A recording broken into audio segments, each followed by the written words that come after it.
his lap, cigarettes curling, smoking his political trap. Michael Vass roars through the screen, he flies, painting red and blue skies with his fiery cry. He's the world's watchdog, calling out the bluff.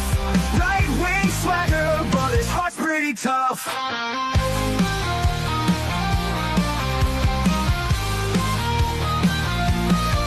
He's a Republican dragon with his truthful slight, fights the battles unseen in the shadows of the night. From policy to passion, he breaks it all down, giving a voice to the voiceless, wearing his crown. Caffeine-fueled mornings, the smoke curls dance, Puppy at his feet, giving life one more chance. Through algorithms and bias, he cuts straight and clear.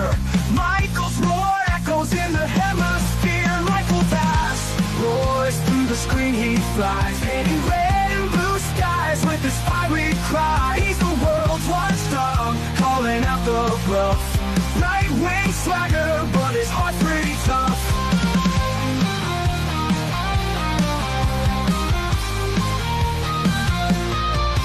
No sound bites allowed is his ultimate creed. A dragon's perspective where facts are the seed. Standing tall on his battlefield of thoughts, guarding the truth that others forgot.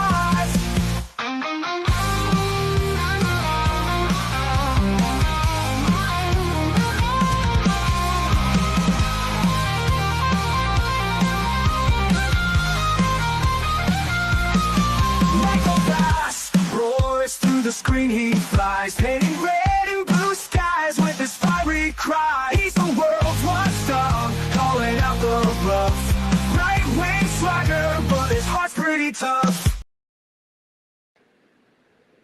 Hello, everybody, and thank you for joining us. This is No Soundbites Allowed, and I am your host, Michael Voss, the political dragon here in our offices in the Bronx, New York.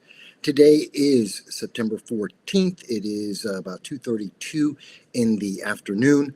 I thank you, each and every one of you, for joining me today, as you have been for the last 8 years, as we've been doing this program, and for the last 20 years of political commentary that I've been doing.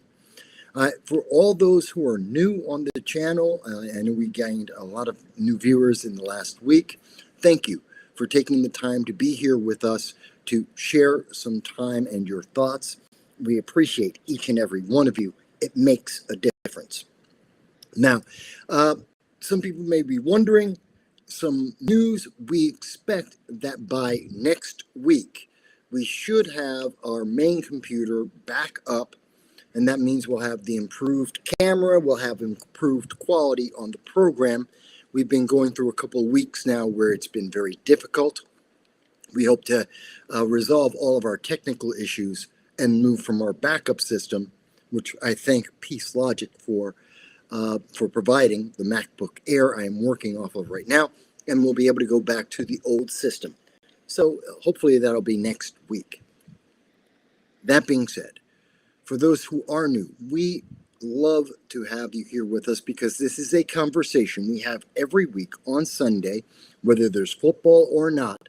And we talk with you about the issues that are affecting each and every one of us because we believe in free speech. We believe in your right, no matter where you are in the world, to talk about the issues that are affecting each and every one of us. Because the First Amendment, the freedom of speech, is intrinsic to every human being on the planet.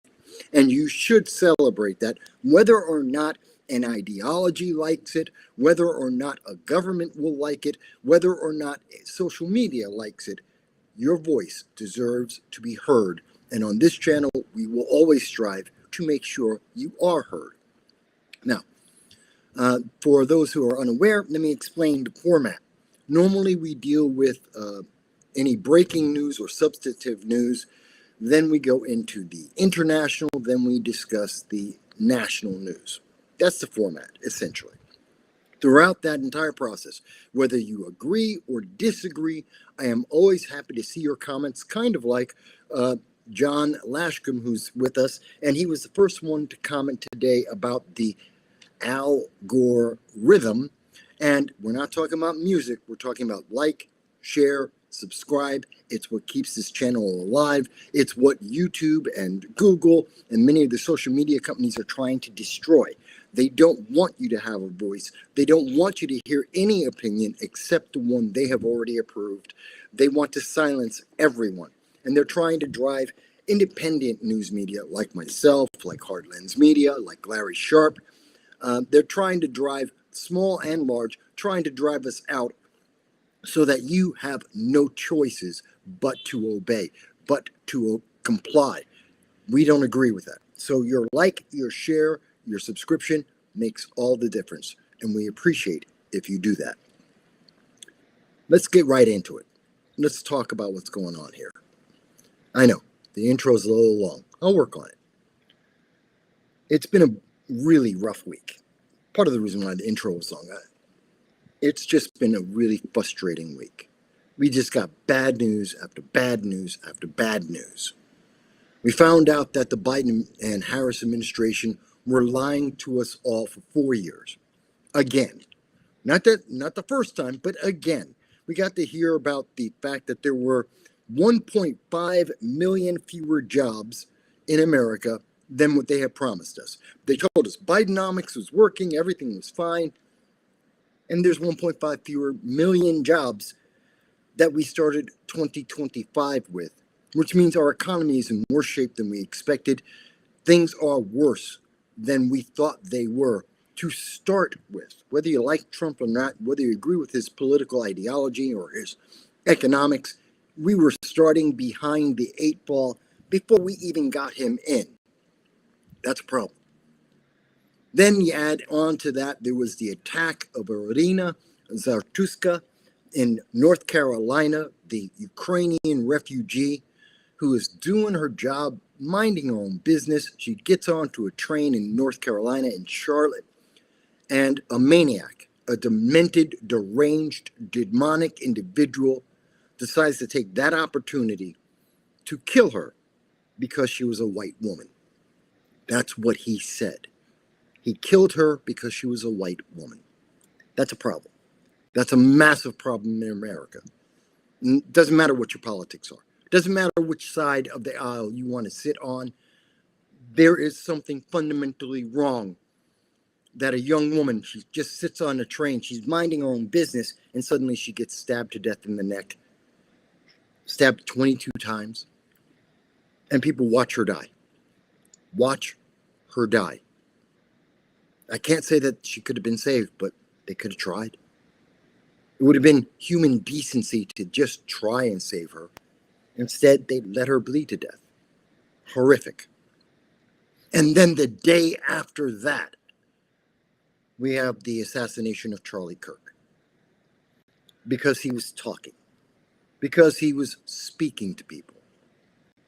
That's ridiculous. It's insane. The First Amendment. Because someone had a feeling, he decided to kill Charlie Kirk. Because he couldn't have a better substantive argument than what Charlie Kirk could provide. And so he decided to take it out with ultimate violence. And as a result, every single political commentator on YouTube, in the mainstream news media, the journalists, the broadcasters, everyone is terrified right now. Elected officials are terrified right now. And I know because I've been talking to them for this entire weekend. I've been talking to them for days, telling me how they're afraid right now, that they're afraid to go door to door because there might be a maniac behind that door who doesn't agree with their politics, and they might shoot them. That's on the left, that's on the right, that's in the center, that's the third parties, that's libertarians. Everyone's afraid because copycats are likely to happen. This is unacceptable. I don't care what your politics are. This is unacceptable. That's not what America's about. These are the kind of stories we hear in, I don't know, the Sudan. This is the kind of story that you hear in Thailand and Cambodia. This is the kind of story you hear in third world nations under dictatorships. This isn't supposed to be what happens in America, the most free nation in the world, where the First Amendment is our cornerstone of our nation. Part of the right to life, liberty, and the pursuit of happiness is to speak with others about what you think can achieve the greatest amount of happiness for everyone. To share that idea in the marketplace of ideas, to work with people, to compromise and to push for what you think is the best thing so that we all can do better. That's what America's supposed to be. It's not. It's not what we are. I know people say we should be better, but we're not. We should be able to do better, but we're not. That's the reality. And I'm not as angry as I was on Thursday or Friday. I've had a chance to talk with people. I've had a chance to talk about this like with Larry Sharp on Friday. I was part of a panel discussion with Kit Cabello of Hard Lens Media. I spoke with Larry Sharp, libertarian. I spoke with Kalina George, and we were on a panel discussion talking about this and so much more. And we got to get some of this emotion out, and I'm glad. I'm glad. And I did several videos and shorts about this. I'm glad we were able to get some of the anger, some of the apprehension out, but not everyone has. It's difficult. And I understand, Kintsugi. Given the recent events, a lot of people are angry. A lot of people are afraid. And I understand. I'm afraid. Yesterday, Saturday, I was out with my good friend Larry Sharp. We were traveling around Long Island, Queens yesterday, talking to people that we didn't know, talking to individuals, and at any moment we could have been killed. But we went out anyway. We went to talk to people anyway, to share our ideas. And yes, Larry's a libertarian and I'm a conservative Republican. And we shared our ideas, we shared our differences, and we talked with other people. And in the back of our head, we had to keep looking around, back of our mind, we're looking around, going, could that person be angry with us, mad? I was more worried for Larry than me. People like Larry. People like Larry Sharp. He's a great guy. He's well known throughout all of New York. We had several people who saw him and were like, I know you, you're Larry Sharp. He's very popular in New York State. And people were happy to speak with him. Me, I'm a Republican. I'm a conservative Republican. I was more worried about someone getting a stray bullet because of me. It's not the first time that I've been given death threats. Yes, progressive leaders of tomorrow, I remember you guys. I didn't forget. I remember the threats of violence that you've given to me. I remember when you surrounded me with 55 people screaming at the top of your lungs for an hour and a half as you terrified the local news media, and the news media ran away because they were afraid of the violence that you were threatening against me. And I stood there and I spoke. I wasn't afraid, but I remember what you guys said, that you were going to catch me next time when I was alone. That violence against me was okay. I remember that. That's what the progressive leaders of tomorrow said in Broome County in 2020. I didn't forget.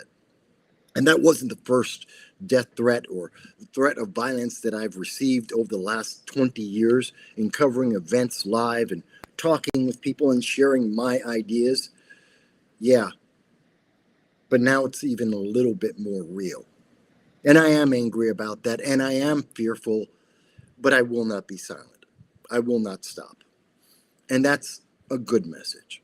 Now, let me move forward, and we'll talk more about that. We'll talk about a lot of things, but let me start off by talking a little bit about some news that's kind of breaking. You may have seen it if you have an account on X or Twitter, whatever you want to call it.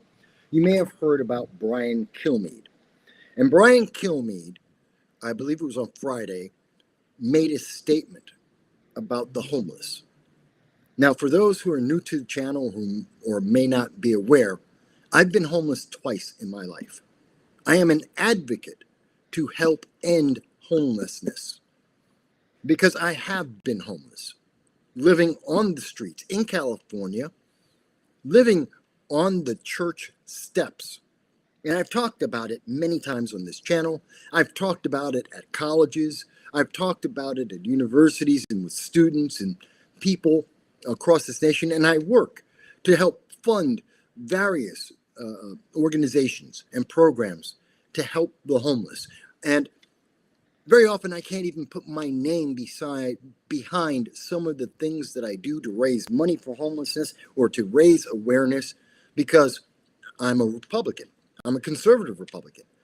And in some parts of New York State, they would attack the program, they would attack the organization because because of my politics. They would forget about the homelessness and the issue at hand just so they could attack me.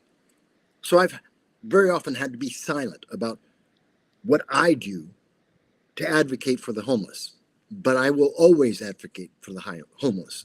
In fact, in April, on my birthday, when I did my birthday live stream, 12 hours of me, just me, talking with you guys, and which I do every year, and I was raising money this year for the Jericho Project, which helps those who are homeless veterans, families, to get back on their feet. And we raised a couple $100, and I was happy to raise that money for them, to make sure that that helped maybe one family, one individual, one veteran to end homelessness.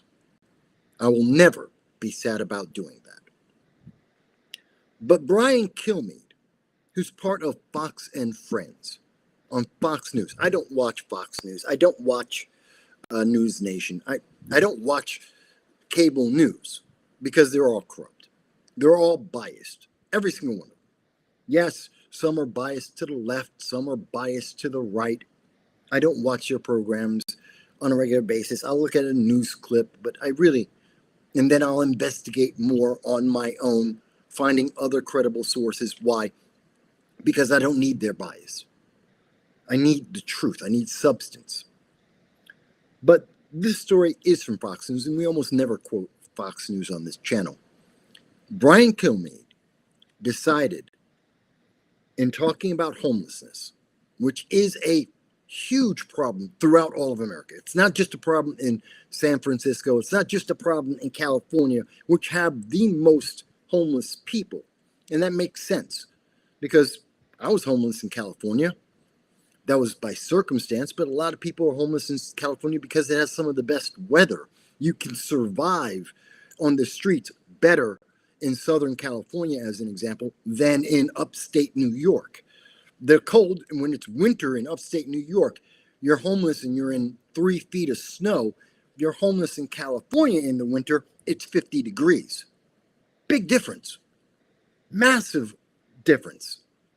So I get why California has so much homelessness, but it's also because of the policies. It's also because of the way the state is being run. But it's not just a problem for California. It's not just a problem for the blue states. It's a problem for every state. And Brian Kilmeade decided to say that the answer to homelessness, he didn't suggest that we should raise money and programs like the Jericho Project to try and help people, whether it's because they need a job, they need job training, they need a place to stay, a shelter, maybe they need just a meal to help them get back on their feet. Maybe they have drug problems, maybe they have mental health problems. He could have talked about any of those things, and these are things that we can do to help people who are homeless. Small home, tiny homes, that's an idea that several people have proposed in multiple states, that will make tiny homes, and that'll help the homeless to reintegrate back into society. It gives them a starting point to reignite their lives. Great idea. Or helping them to get to be aware of and to get medications while they're on the street so that they can, if they have a mental health issue, that it can improve.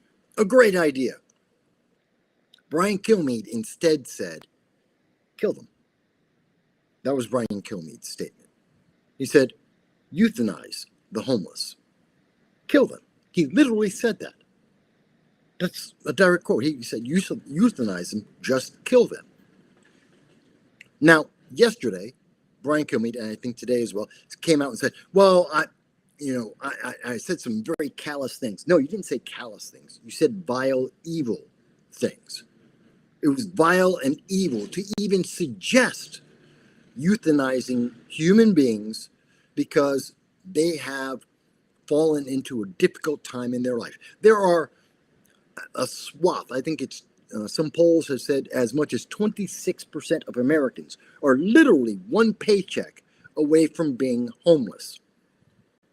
We're talking about tens of thousands, hundreds of thousands of people who are facing the potential of homelessness every single day. And the answer from Brian Kilmeade was to end their lives. Now, let's get this straight. It isn't a genocide. I've seen people reacting, and some people are off kilter, and they say, hey, he's advocating for genocide. It's not a genocide. Look up the definition of the word genocide. It's not a genocide. But it is abhorrent. It is something that I absolutely denounce. And I am sick that Brian Kilmeade would even think in that manner, let alone say it on national TV. And I don't care if he's a conservative or he's a Republican. I could care less. I don't care that he's a personality. I don't care how much money he makes, that he's on Fox. Doesn't matter. He was wrong.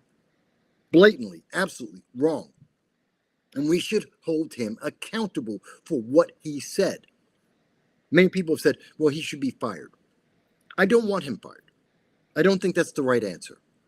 I think what should happen is that for at least a week, if not an entire month, Brian Kilmeade should be taken with just the clothes on his back, no money, no cell phone, no way to communicate with anyone, any of his family or friends. He should be taken to somewhere in America. Doesn't have to be a major city, but be taken somewhere in America and dropped off with nothing, just the clothes on his back, and told, survive. See you in a week. See you in a month. Live. And you can try and call your family. They're not going to respond to you. Your friends will not help you. There won't be a camera crew following you around as you live homeless. There will be no help whatsoever. No evidence. I just want you to live. That's what I want Brian Kilmeade to have to suffer. I want you to know what it is to be homeless, like I was, like tens of thousands of Americans right now. Live our lives that we have lived. Yes, I recovered. I was able to get back on my feet thanks to the help of several people and a couple of organizations. I was able to get back on my feet. I was able to get a job. I was able to stay at one of my coworkers gave me their couch to stay on. As I built up some money, I was able to get an apartment. I was able to get back my life. I eventually became a homeowner. For over 20 years, I had a house. I rebuilt my life. So, yeah, it can be done. But Brian Kilmeade, you should live like I did. You should have to go and find out that church steps are considered sanctuary from sundown to sunrise, at least in Hollywood. And I think in most cities, most states, from sunset to sunrise, the church steps are considered very often sanctuary. But that doesn't mean you're safe. That doesn't mean that you're protected. It just means you won't be arrested for being homeless. It gives you somewhere that you can try and be safe. And live through that, Brian Kilmeade. Live through that you're sleeping on the church steps, and every time you hear someone walking around, your life may be in danger. They may stab you because you have better sneakers than they do, that you have better, cleaner clothes than they do, or because someone may have a mental illness and they see you and they just may stab you. Go through that. And then tell me that everyone who's homeless should be euthanized. Live that experience, knowing full well that you can regain your life. All you have to do is go through this experience. That's what Brian Kilmeade should get. That's the accountability I want for him. So that when you get done with that, Brian Kilmeade, then you can come out and say, and I would hope you would say, no, not only were you wrong, but this is how you're going to be an advocate for those people who are homeless and finding the people who are around you. And I guarantee you, if you're trying to sleep on the church steps, you're going to suddenly find out there's a hierarchy about that. You can't just sleep there. There are rules about being homeless very often, about who you associate with, who you shouldn't associate with, how dangerous it could be, how to safely get food, and how to safely survive. Yeah, and you'll hear people's stories, people who lost their job, lost their home, either because of drugs or because of gambling or because of mental health or just because they were unfortunate. And you'll hear these stories and you'll see these people and their families and you'll learn. And maybe then you'll come back and say, I'm an advocate. Let me help. And take some of the money that you make from Fox News, the millions that you make, and maybe take at least a small sliver of that and donate that to something like the Jericho Project or whatever program, whatever organization you think is helping the homeless the best. Maybe you donate some money to that now that you have the appreciation of what they go through. Maybe you will volunteer some time over at a soup kitchen or with a church, feeding the homeless, feeding those in need. Maybe you will go and help counsel some of these people to help them rebuild their lives, to show them the path forward about how they can get back into society, maybe get a different kind of job. Maybe you would fund a organization that would give them a job so that they can reintegrate into society. There's a lot of things you could do, Brian Kilmeade, but you haven't done any of that. Instead, Brian Kilmeade said, I'm sorry for my callous words. That's not good enough. That's not good enough. And you can't hide behind Fox News. You can't hide behind being a Republican or a conservative. You can't hide behind your money. It's not good enough. And I would say that whether it's someone on the left or the right, I would say the same thing. I want you to have the access to the nation, that national platform that you have at Fox and Friends. But I want you to use it after you've been accountable, after you've had to live like the rest of the homeless, so that when you show up on that national news program, the next time that people see you, you can start talking about, this is why I was wrong. This is how difficult it is to be homeless.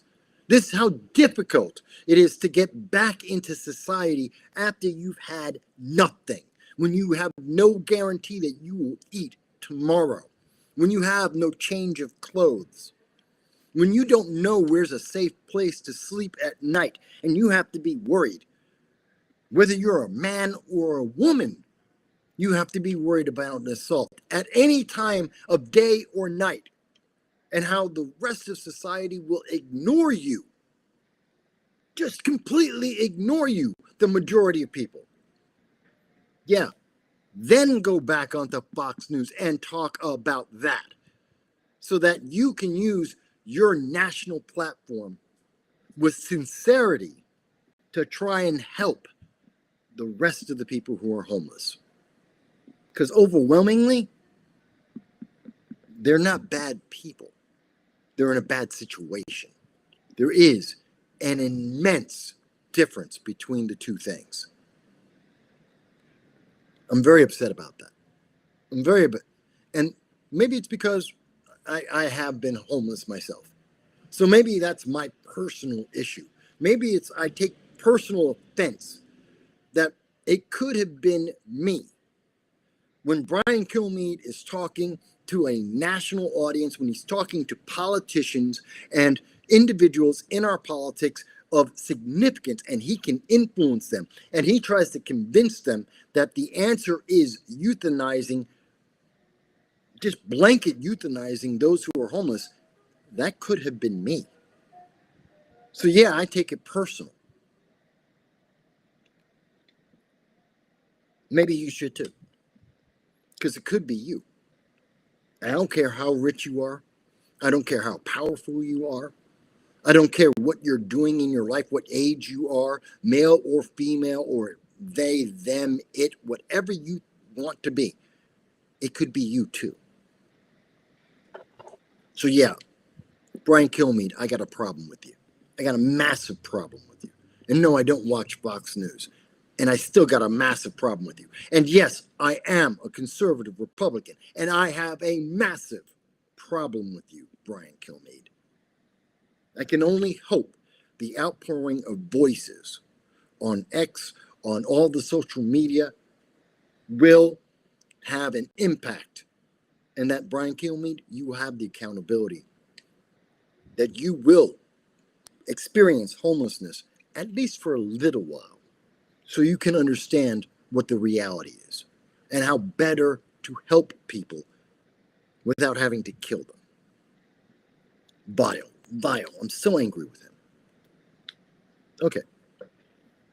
I wanted to share that. That's kind of breaking news. People are just hearing about what he said. Some people on the left are denying and like, oh, that wasn't a real statement. It was AI. No, it was real. It really did happen. He really did say it. It's not something made up. It's not just a leftist thing against Fox News. It happened. Okay. That being said, I wanted to talk about that.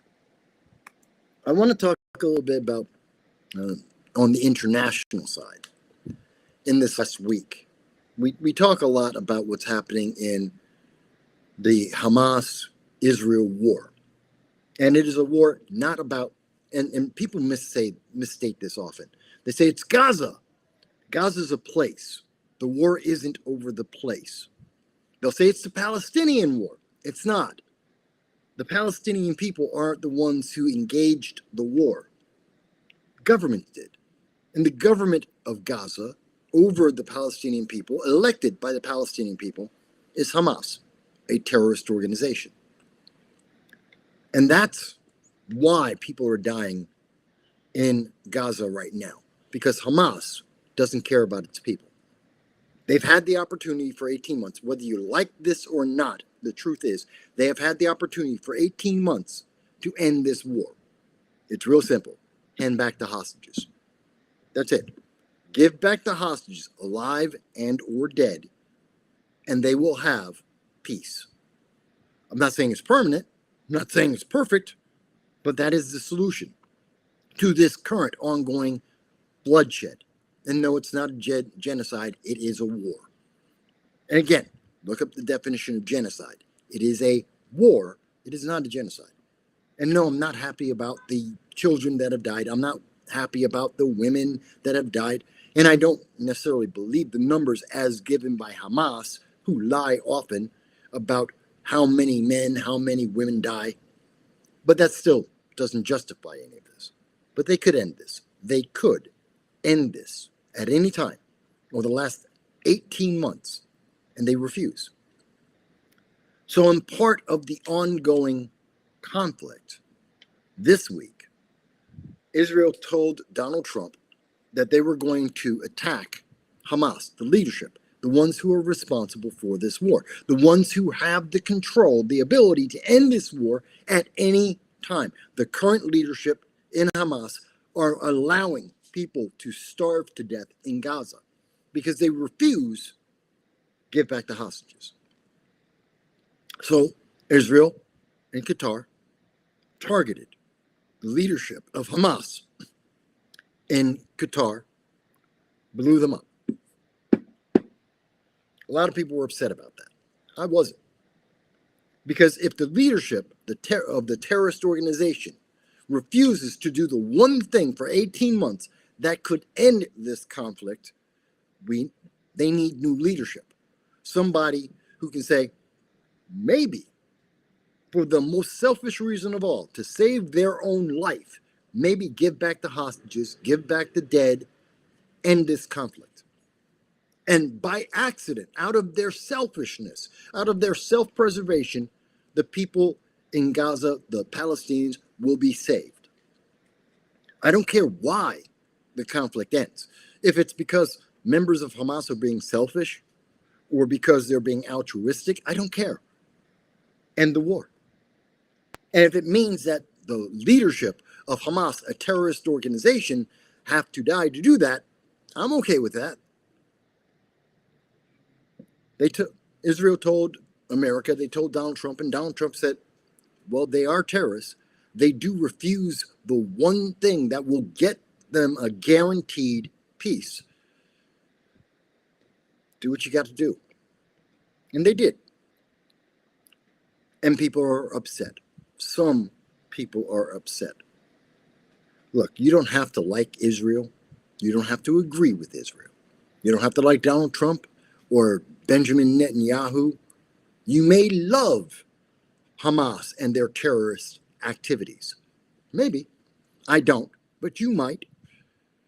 But the answer to this entire conflict is give back the hostages, give back the dead. It ends. However we get there, I'm okay with. That's what we need. And if you want to see it end, you should be putting pressure on Hamas, the leadership that remains, get back the hostages. Pretty sure Donald Trump agrees with that mindset. I think most of the nations in the world agree with that mindset. Whether you love or not Israel, doesn't matter. That's the solution.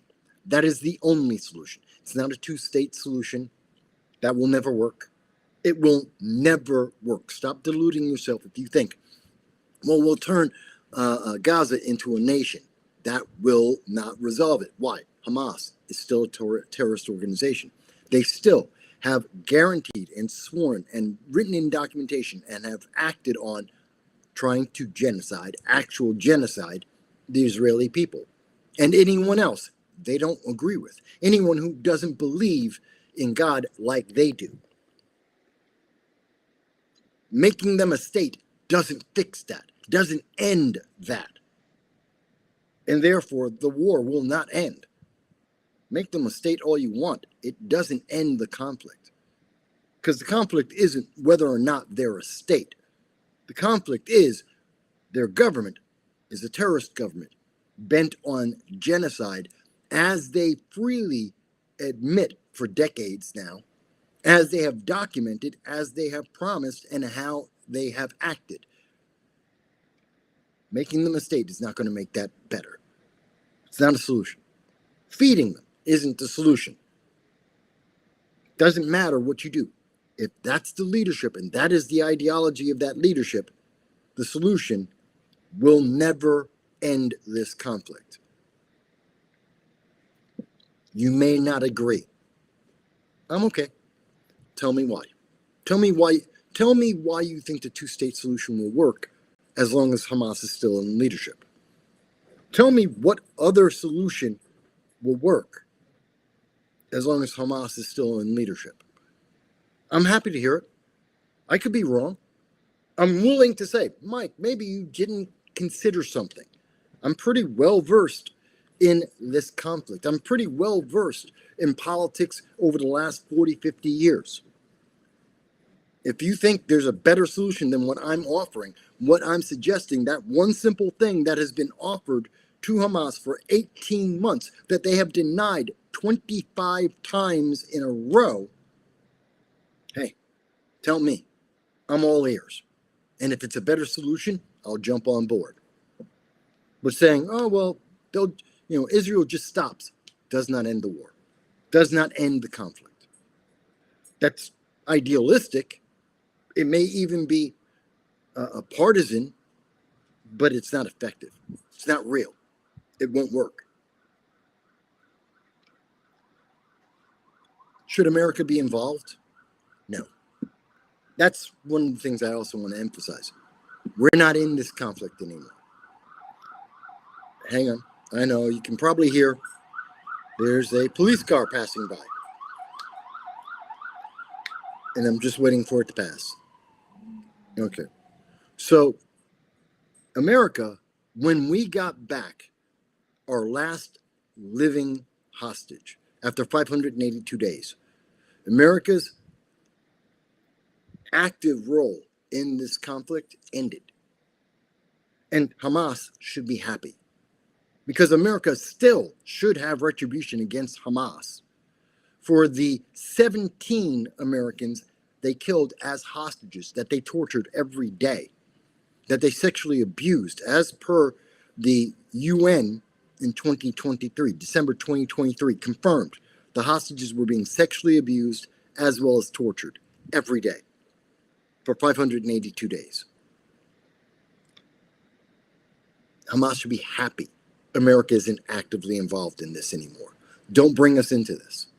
Because for no other reason than you killed 34 Americans on October 7th of 2023, and then tortured our people, 22 of them, and killed 17 of those hostage Americans. If for no other reason than that, you don't want us in this conflict, because we're not on the side of Hamas, nor should we be. I know the colleges want to indoctrinate the youth and think, well, no, but Israel's the bad guy. I don't care. I care about American citizens. They harmed American citizens. They have an intent, a desire to harm anyone that doesn't believe what the terrorists believe. We're not on your side. So don't bring us into this conflict.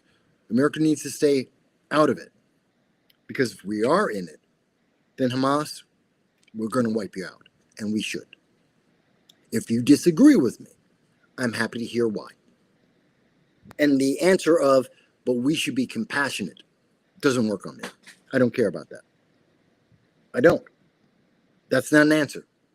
That doesn't resolve what they did to our people.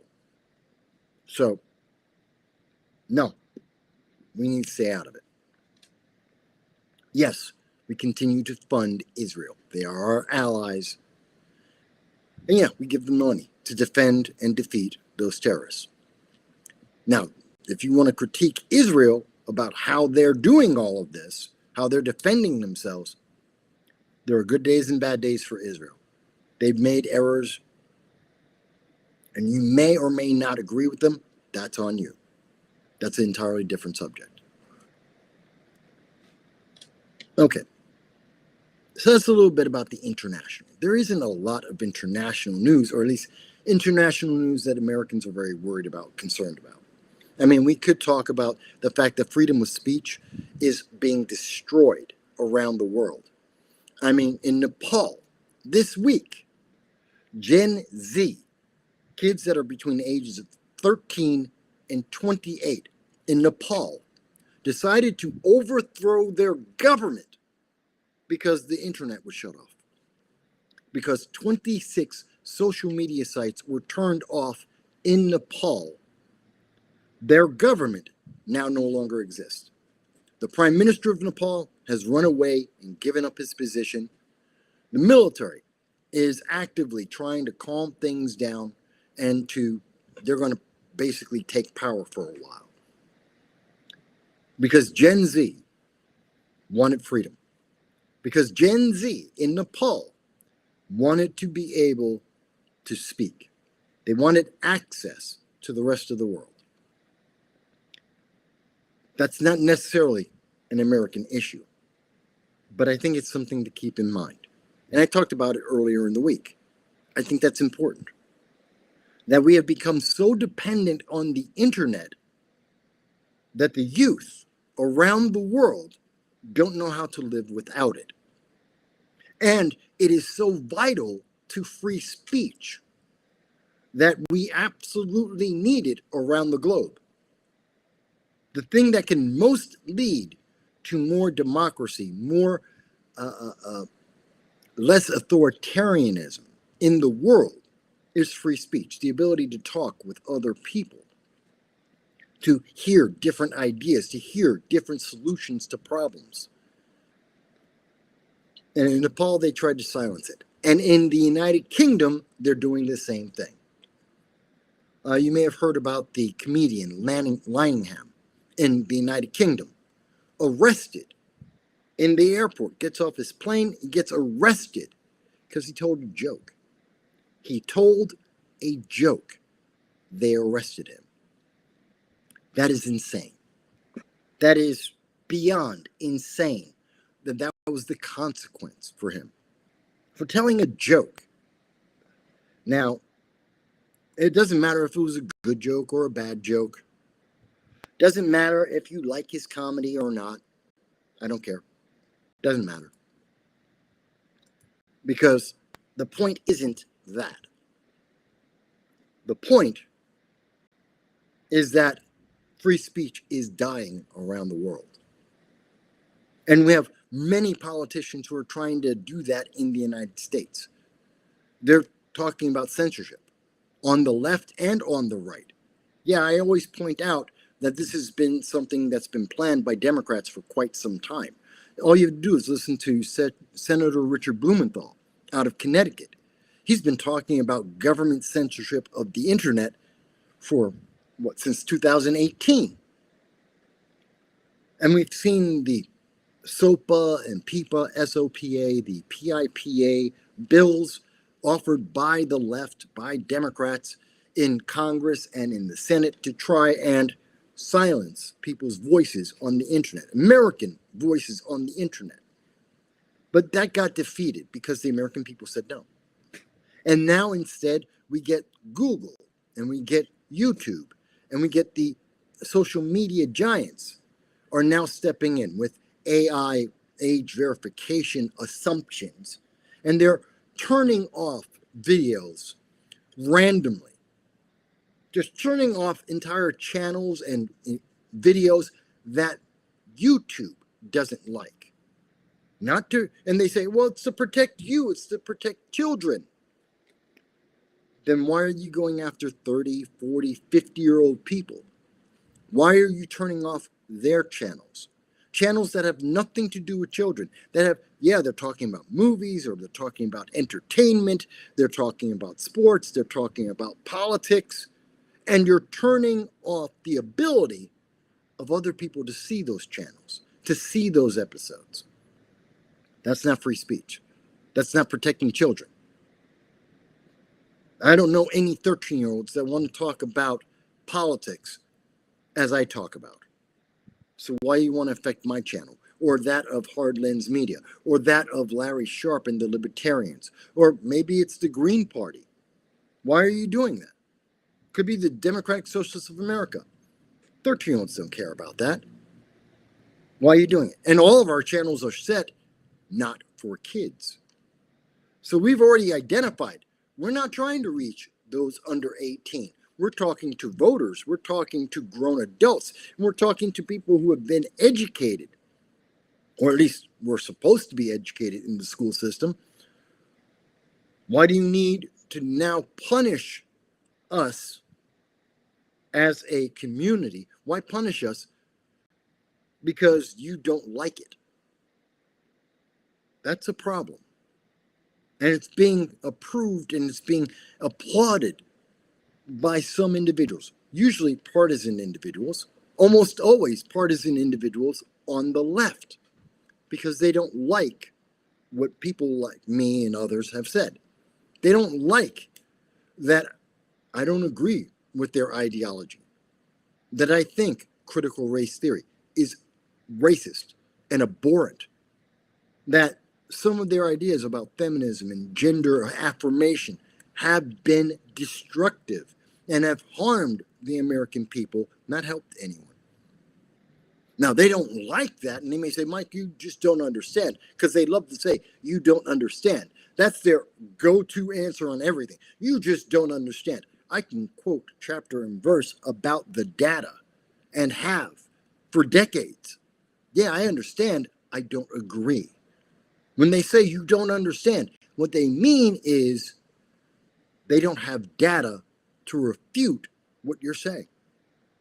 That's what they're saying. They're saying shut up because they don't have a better argument. And that's not a reason for me to shut up. That's not a reason for me not to be heard, or anyone else. We should have those ideas. We should have those discussions. And to say, well, you're an ist or a phobe is not a reason not to hear me. Just because you have a feeling, just because you're using a label, does not mean I can't speak, or that others can't be allowed to hear me. And again, I say me, but I mean whether that's the left, like Hard Lens Media, Kit Cabello is a leftist. He admits it. I'm not insulting him by saying he's a leftist. And he gets suppressed. I'm not saying anything negative about Larry Sharpe. He's a libertarian. That's not an insult. He's being suppressed. When I say me, I'm talking about political commentators all across the spectrum of politics, except the people who parrot the mainstream news media, the establishment of our government, and they just parrot whatever they see on CNN and MSNBC, sometimes on Fox News. They just parrot that. They don't understand it. They don't know any of the data, but they see, well, that's what they're saying. It's public. They're national. They must be right. It's not true. It's not true. But Mike, they have 10,000 employees. What's that got to do with the truth? The truth is not determined by how many people you have working for you. The truth isn't determined by how loud you yell. The truth isn't determined by how many people you silence, that you either through force or by intimidation that you get to stop speaking. That's not a winning argument. That doesn't mean you're right.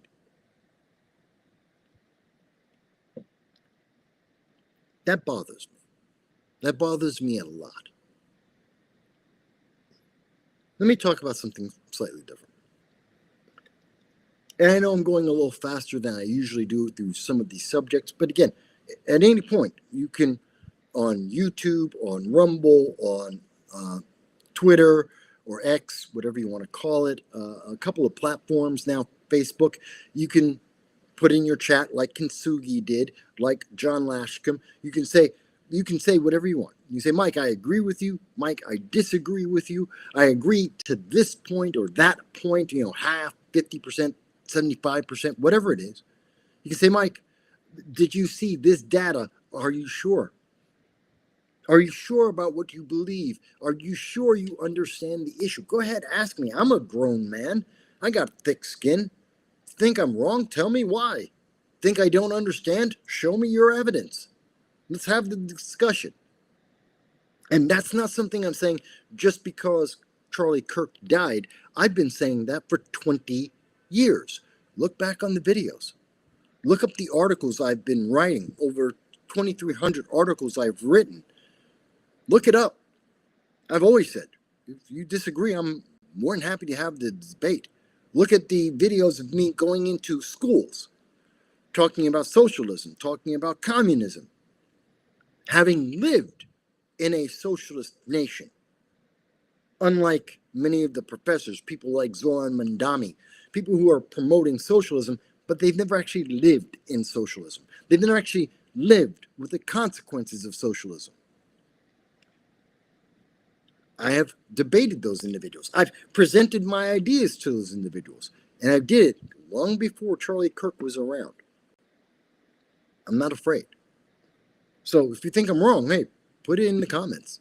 Tell me why. We'll talk. Make it respectful. Be respectful. Don't tell me I'm old. Don't tell me I'm ugly. Don't tell me you don't like me. I've heard everything. You're soulless. You're skinfolk, not kinfolk. I've heard all the insults and all the slurs you can imagine. Don't care about any of that. And none of that has stopped me from continuing to have these conversations. Give me a legitimate, substantive question. Give me a legitimate, substantive issue. Let's talk. All right. Now, this all brings me to Elon Musk. No. Let's talk about North Carolina. Again, the news of this week, which got obscured because of what happened to Charlie Kirk, and rightfully so. But these are things that need to be talked about.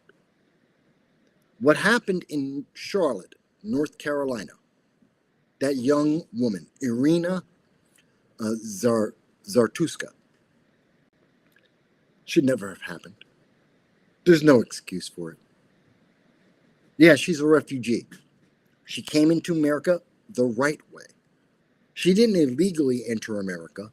And even if she did, Even if Iryna Zartuska was an illegal alien, she did not deserve to be killed. She didn't deserve to be killed in that manner. What has been the answer? And I say this about Chicago as well. And I say that about New York, and I say it about California. I say this about the left-leaning cities. What's the solution? What's the answer that they have? Oh, well, this guy needed mental health. Yes, he did. The guy who did it, obviously, was psychotic. His mother admitted he's psychotic. He needed help, desperately needed help, and she couldn't do it, not on her own. And she asked for help from the state, and the state left him out on the street. Said, oh, here's a bottle of medication. Go on out into the streets, be homeless. That didn't answer anything. That didn't fix the problem. That didn't help anyone. The answer isn't, here's a bottle of meds, I hope you take it. He needed more help than that. And we should, in America, we should be able to do it. We're wasting money on stupid ideas and social experiments instead of helping American citizens. It's part of the reason why I want to close the borders, why I think it's important to close the borders. So instead of spending, like we have in New York City, $2 billion a year on illegal aliens, making them comfortable, putting them in hotels and giving them credit cards for $13,000 so they can buy food and clothing, rather than wasting our money on that, close the border and spend $2 billion a year on mental health and helping the homeless. Isn't that a better idea? Make our nation better, help those in the greatest need. And that helps to prevent what happened in Charlotte. It helps to prevent another woman dying. Isn't that a good idea? Doesn't that make sense? Yeah, but Mike, those illegal aliens, they want a better life. So did Iryna. So did Charlie Kirk and his family. We all want better lives. But we can't save every person who's having an economic crisis in the world. We can't. America's not that rich. There isn't that much money in the world. But we must take care of our people to better take care of others. If we're able to have a better society, a better infrastructure in our cities, we're able to create more goods and services that we can then get to other nations, to other people, to help uplift their lives. That's what capitalism has done over the last well over 150 years. Capitalism has helped lift people out of poverty more than any other government organization, government ideology or structure than anything else. And America, for over 100 years, has been the leader in making sure that people are uplifted, because America used our resources and our people to help others. We are the most generous nation in the world. Not our government, our people. The people of the United States give more and help more than a third of all of the governments of the world. That's a fact. That's a fact. Billions upon billions in donations and services that are provided by the United States people, not our government. Because we don't need government for that. Government gets in the way. Government allows for corruption. Look at the Clinton Foundation as an example. The Clinton Foundation, which is closely tied to the United States government, like many NGOs, like many of the organizations funded by U.S. aid. What do you see? 80% of every single dollar that was donated to the Clinton Foundation went to Chelsea, Bill, and Hillary Clinton. That is a fact. That is a documented fact. 80% of every dollar. Another 15 cents of every dollar went to running the Clinton Foundation. Only about 5 cents out of every dollar donated to the Clinton Foundation actually helped anyone. Don't believe me? Talk to the people of Haiti. They will tell you that. Don't believe me? Look at the reports, the actual analysis and reviews that have been done by the left and the right on the Clinton Foundation and how effective it is as a charitable organization. Don't have to believe me. Look it up for yourself.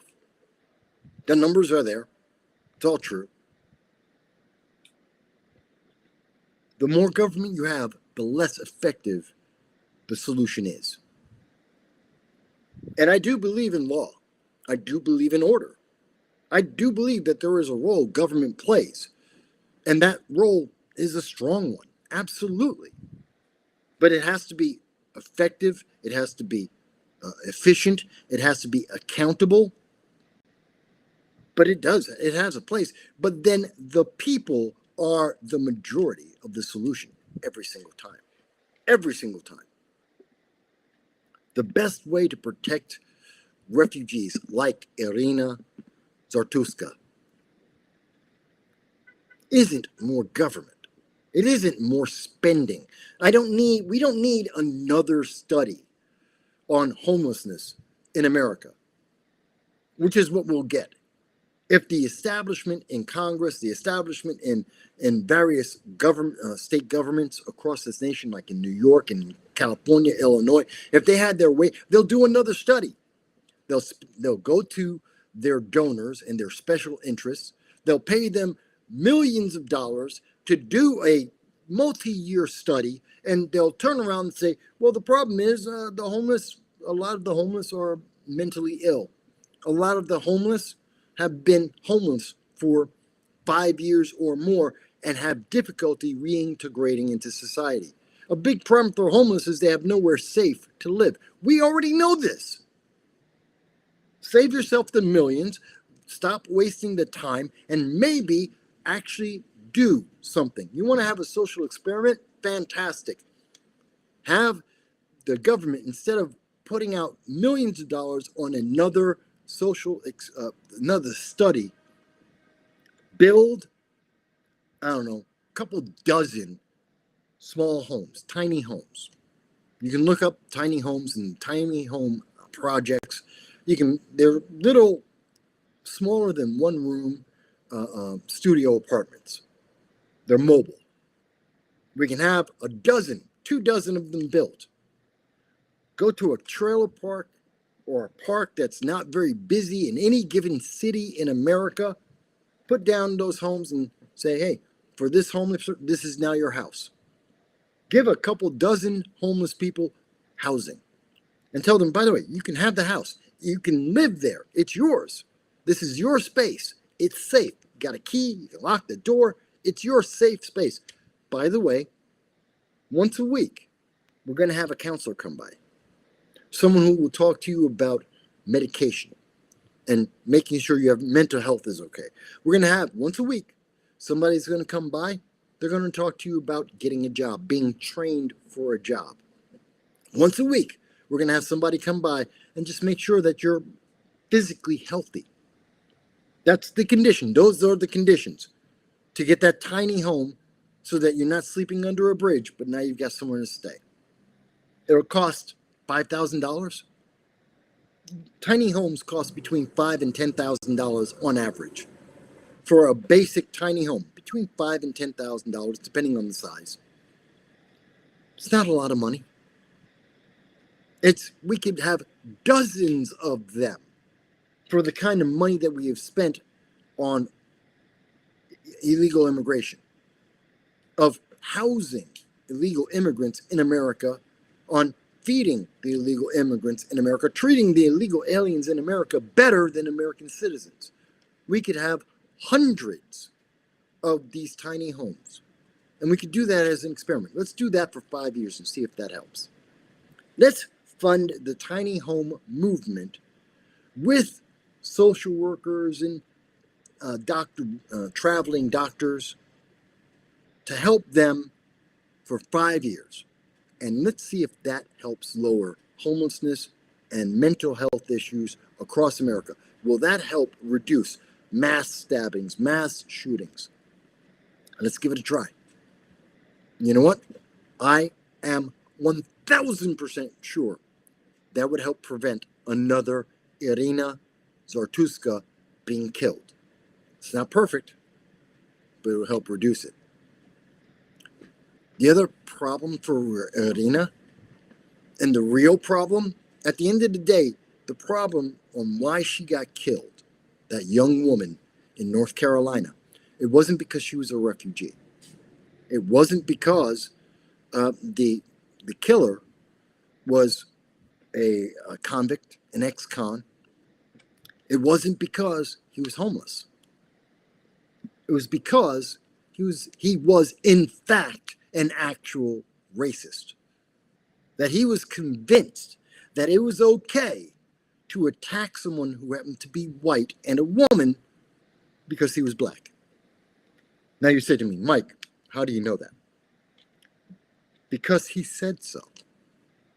Because we have the video. We have the recording after he stabbed her, as he walked away. He said he killed that white woman. That's what he said. I killed that white woman. Mind you, if he was having an episode of his schizophrenia, he might have said, I killed that demon. He might have said, I killed that thing, that alien, that creature, that thing that was trying to control me. That's probably what he was saying. If it's an episode of his mental breakdown. No, he said this because it was racial.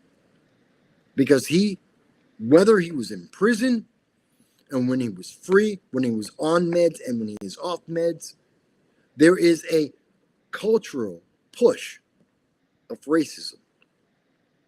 J.B. Pritzker, right now, is blaming race for the death of Charlie Kirk. He is right now trying to spin the story that Republicans are racist and that's why Charlie Kirk died.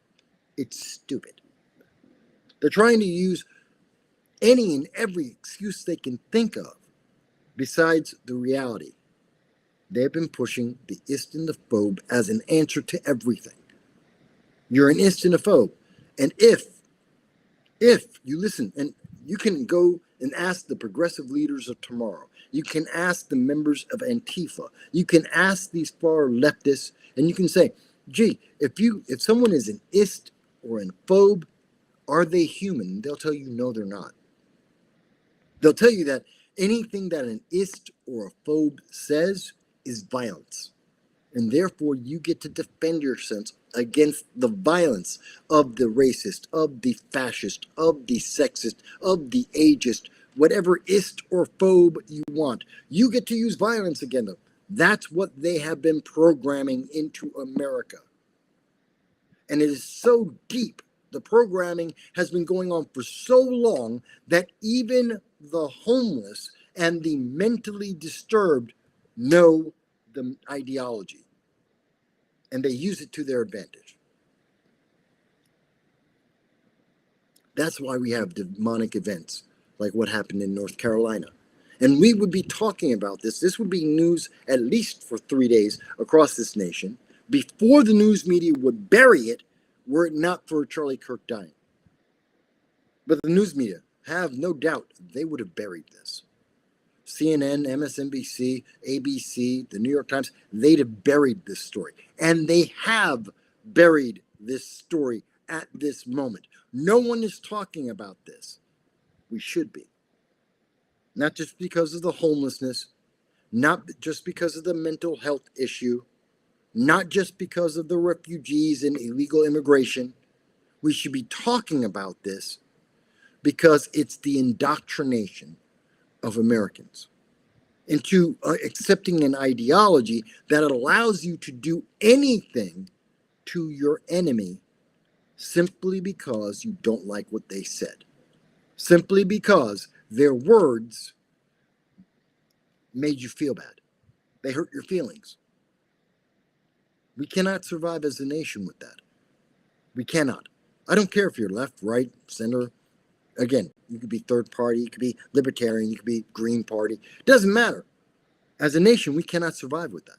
We cannot. We need to call this out, and we need to stop this now, like immediately. And we still, if we stopped it all tomorrow, we would still go through a generation, if not more, that have been affected by this mindset. This is a deep, deep problem in America. Let me take a second here to remind you, if you made it this far, the first hour and 10 minutes, if you've made it this far into the program, which I hope you do, then I want to thank you. And also, I want you to know, please like, share, and subscribe. Most of all, subscribe, so that we can share these ideas and have this conversation across the world. Over 100 countries do watch this program now. I just need to reach more people. We're reaching the countries. We're not reaching as many people as we could. But what breaks the algorithm, what breaks the suppression of the social media is you hitting the like button, hitting the share or the subscribe button, and helping others to hear about what I'm talking about, whether you agree or not. Again, I'm very happy to hear you tell me why you think I'm wrong. I'm open to that. I'm not a leftist. I'm not part of the Antifa mindset. You can disagree with me. We can have the conversation. Maybe you're right. Maybe I'm right. Let's have the conversation and find out. So that means please like, share, and subscribe. And if you can afford it, why not join my Patreon? It's $1.50 a month. That's it. $1.50 a month to be part of my Patreon. It's not a lot of money. And it does help a lot. I would appreciate it, and it helps me immensely. Or if you want, you can go to my PayPal, and you can help me pay for my dog. He's $3,000 or left on his vet bill, which I had to, for those who were aware and saw it, we had a scare for his health. My dog is 14 years old. His name is Khan, as in Genghis Khan. No, not as in the Star Trek movie. I mean the original conqueror, Genghis Khan. That's what my dog. Now he's a 20-pound dog. Tiny guy, but I love him. And he's old. He's 14 years old. And we had a scare for his health. Had to go in and get ultrasound of his chest, ultrasound of his liver, a bunch of blood tests. Found out it's okay. He's just old. Just very, very old. Okay. But that's $3,000. And like you, a $3,000 bill out of the blue that I did not plan for, hard to pay. So if you want, you can join in with the Patreon, or you can do a super chat or a Rumble rant. It will help me to pay that off. I would appreciate it. Not a requirement. It's a suggestion. And I appreciate that. Now, I do see we got another comment from Alabama Barbie. Hello, Alabama Barbie. And yes, I'm old, so let me put on my glasses. Alabama Barbie says, howdy. This is such an important topic. Thank you for covering it. I think it is. And again, let's have that discussion. Let's have that solution. I am not afraid to say I've been homeless. I'm not afraid to say that I want to help homeless people. I'm not afraid to say that I think that illegal immigration is making a lot of the other problems in America worse. It's destroying our infrastructure, which then destroys everything else along with it. We need to say these things. You may not like everything I say. You may not agree with everything I say. But if we don't talk about it, nothing gets fixed. There is no solution. A great example of that, Zoran Mandami in New York City, running for the mayor. Zoran Mandami, based on all evidence I am aware of internal polling and external polling that I'm aware of. Some of that is information the general public doesn't have. But due to my sources, I know of some internal polling, and as far as I can tell, Zoran Mandami will win the mayoral race for New York City by 20 points. Doesn't matter if Cuomo's in, doesn't matter about Eric Adams, it doesn't matter all the effort by Curtis Sliwa. And I've said before, I want Curtis Sliwa to win. I'm voting for Curtis Sliwa in the election in New York City. I've talked to Curtis Sliwa, I've done interviews with Curtis Sliwa, and I will continue to promote Curtis Sliwa. I think he's the best alternative. But according to the polling, Mandami's going to win. There is nothing that Zoran Mandami is offering that isn't a plan, a program that has already been suggested and already been implemented and already failed somewhere in America, if not the rest of the world. Everything he's offering, everything he has said has failed. It didn't help the homeless. It didn't help the poor. It didn't help any city. And we know this. His ideas about a state-run grocery store is a failed idea. Everywhere in the world it has ever been done. His idea about freezing rent doesn't work. Look at his policies. They are all cut and paste copies of failed experiments across America and across the nation, around the world. And it won't help the homeless. It won't help illegal aliens. It won't help those with mental health needs. It won't improve the economy. Poor people will not be better. Why are we doing this? Yet he's going to win. Unless something dramatically changes in the next month, he's going to win. And is that going to be good for anyone? No. But because I have laid out the flaws in Zoran Mandami's ideology and his plans, YouTube and Google and social media will suppress this channel. And one of the supporters of, or many of the supporters of Zoran Mandami are free to get on and send a super chat or a rumble rant and say, Mike, you just don't understand. Socialism works. Please show me your evidence. Show me your evidence anywhere in the world over the last 100 years. Show me your evidence. Because I can show you the evidence that it doesn't. I can show you the evidence where it's failed. Everywhere. In America and outside. But they can't have that conversation. But because, as far as I'm aware, there is no evidence of socialism working. The ideas that Zoran Mandami is providing have failed, and there is no evidence of there being any success. Because I'm actually saying that, they're going to suppress this channel. They want to silence me. And I will get threats. Threats against my life, my physical safety. Because I'm daring to say something that I can prove and I can logically make the argument. I can work this through with you, not only with data, but just in simple real-world logic. Oh. But that's bad then. I'm a bad guy. I'm an istinophobe. That's what they would say to you. That's what they are saying to you. It's terrifying. It is terrifying.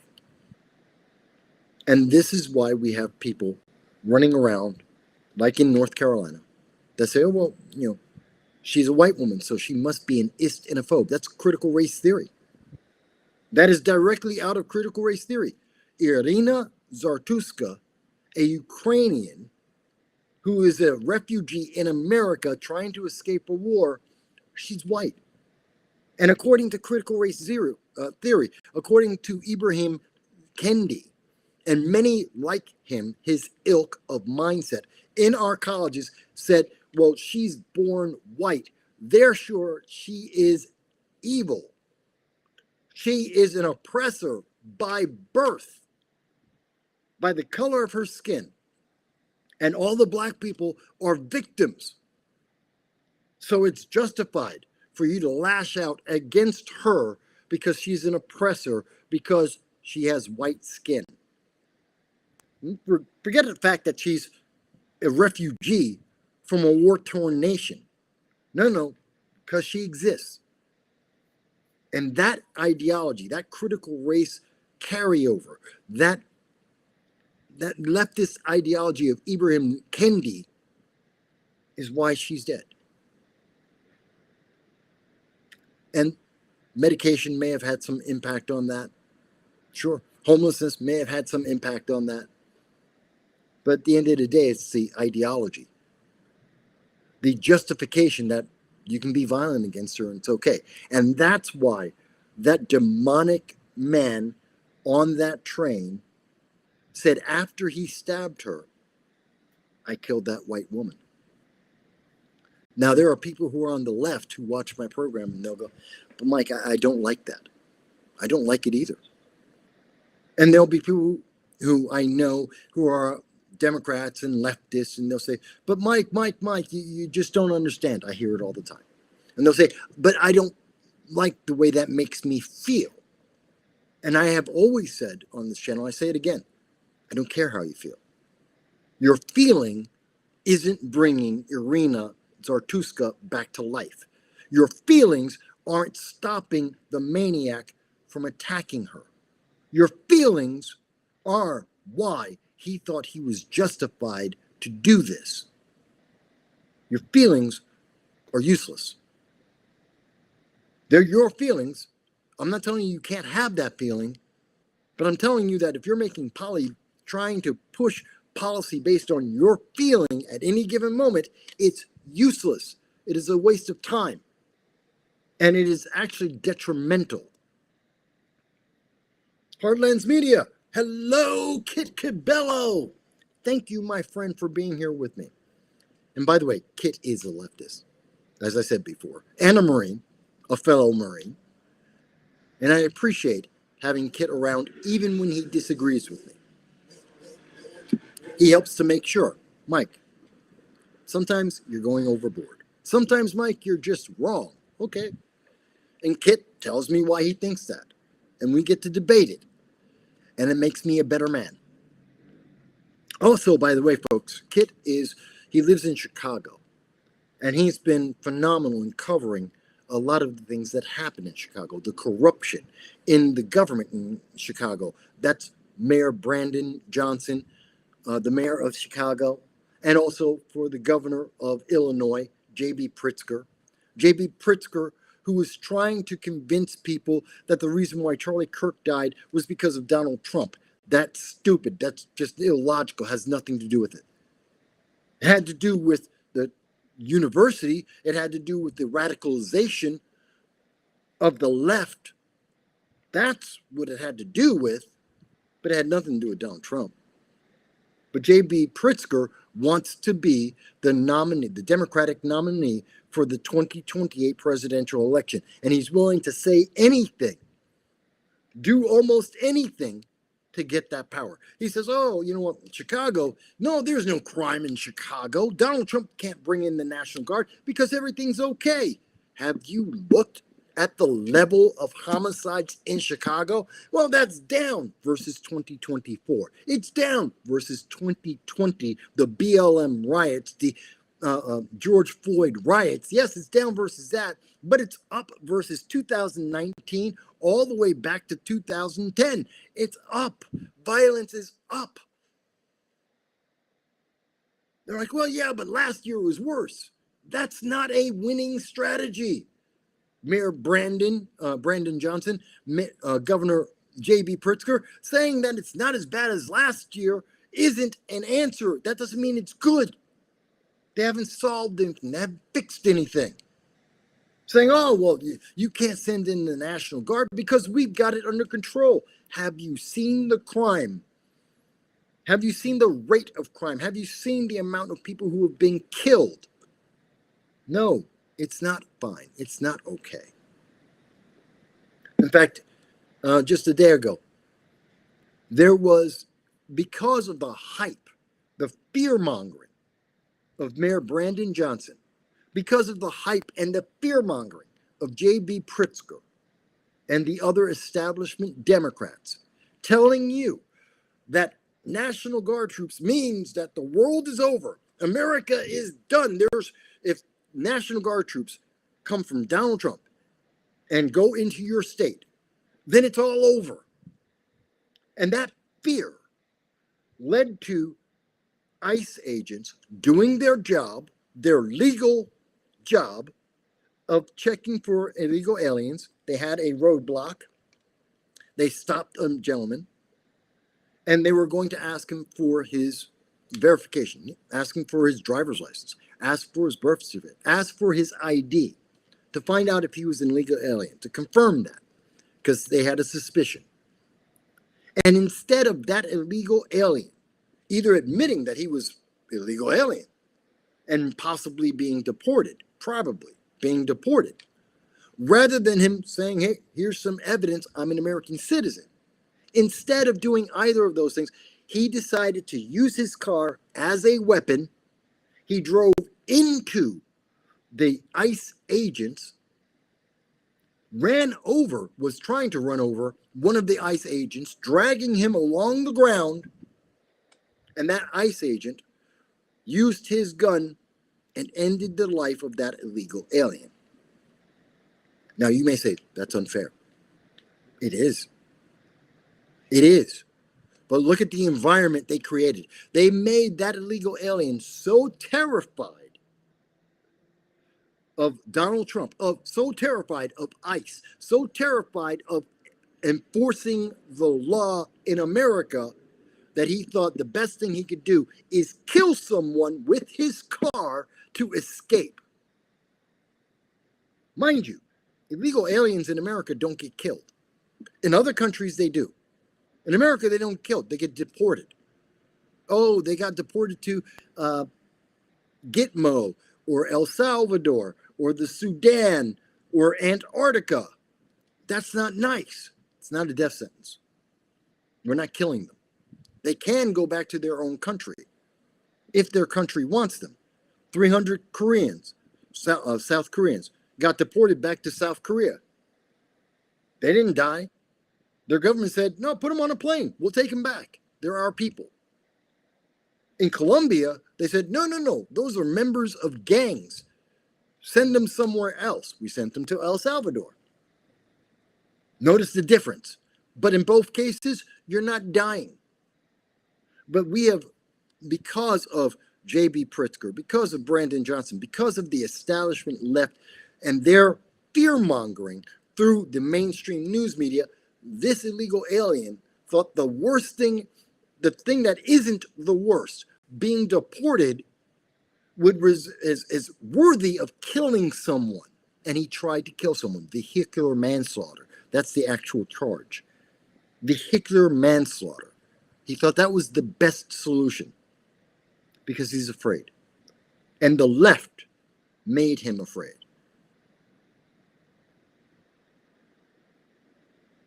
I don't get this. Now, we do have a comment here. John, thank you, John, for a super chat. It's for $9.99. Thank you for that. And John says, Tyrus on the TV show Gutfeld. I know what that show is. It's on Fox News. I haven't actually seen it. It's like in competition with the late night TV shows. And in fact, Gutfeld's the only one that's actually making money and has an audience.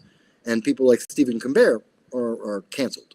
So Tyrus on the TV show Gutfeld essentially said that there's only one Charlie Kirk, but his passing has inspired thousands of people to follow his footsteps. I think, no, what is that saying? No, hang on a second. I think, no, I think you mean, I think not, but high school debate, yes. Well, Tyrus, I think, is correct when he says that there's only one Charlie Kirk. But that doesn't mean he can be the only one sharing his opinion, sharing his voice, using the First Amendment. It was never exclusive to Charlie Kirk. And Charlie Kirk would say it all the time. Look, you can talk on your own programs. You can start a YouTube channel just like he did. You can share your views with the American people just like he did. You can go and debate with him just like he did. But he was very good at sharing his views. That doesn't mean that's only him. I've been doing this 20 years.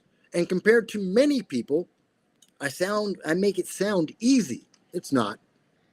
It takes a lot of research, it takes a lot of work, and it's taken many, many debates where I got embarrassed.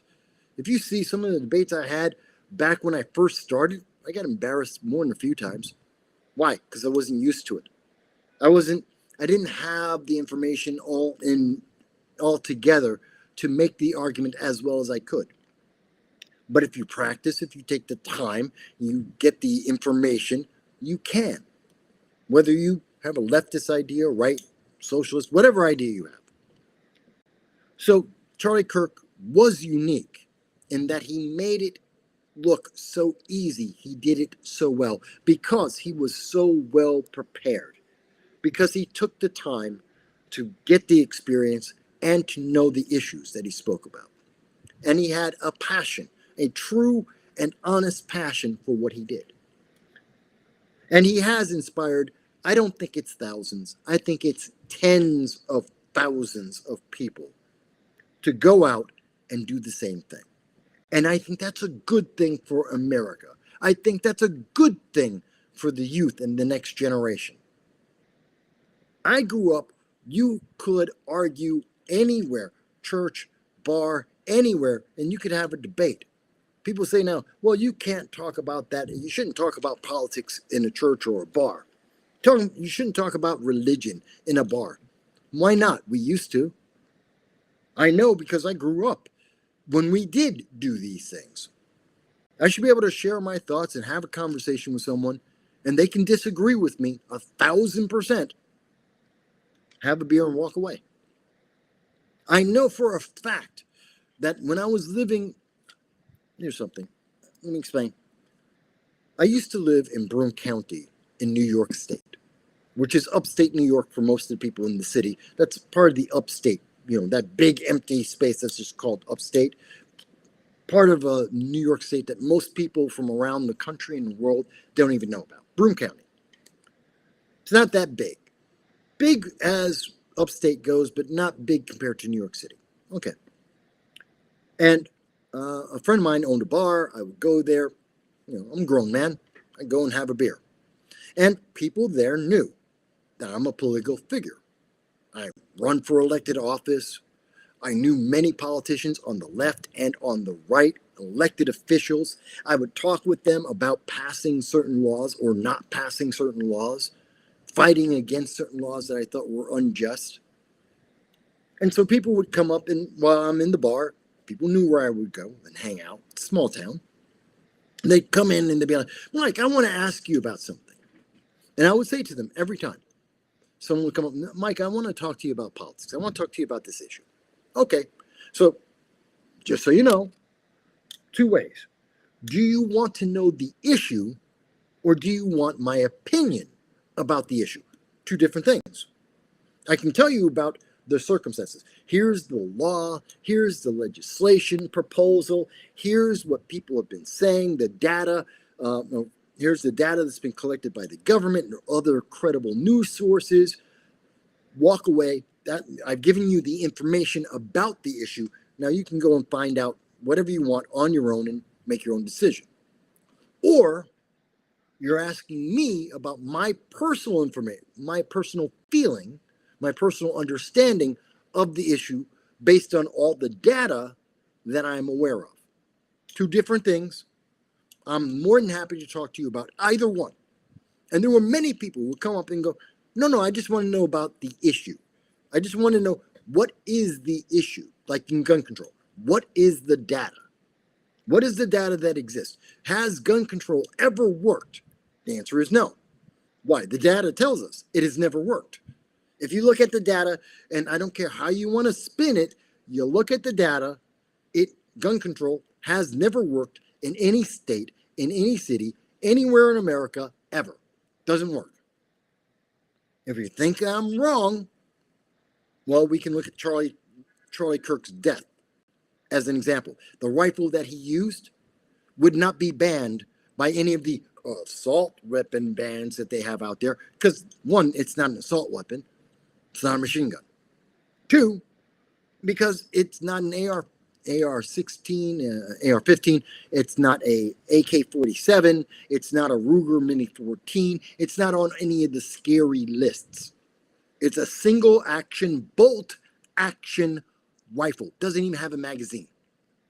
So all the New York Safe Act, the red flag laws, the gun bans, none of them would have stopped this guy from getting that firearm. None of them. It's a hunting rifle. So the gun laws don't work. He legally had possession of it. The gun laws don't work.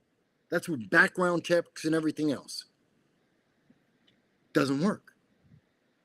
Oh, so that's not a solution. That's not going to make you safe. No, it won't. So, but we should get rid of all guns. Why?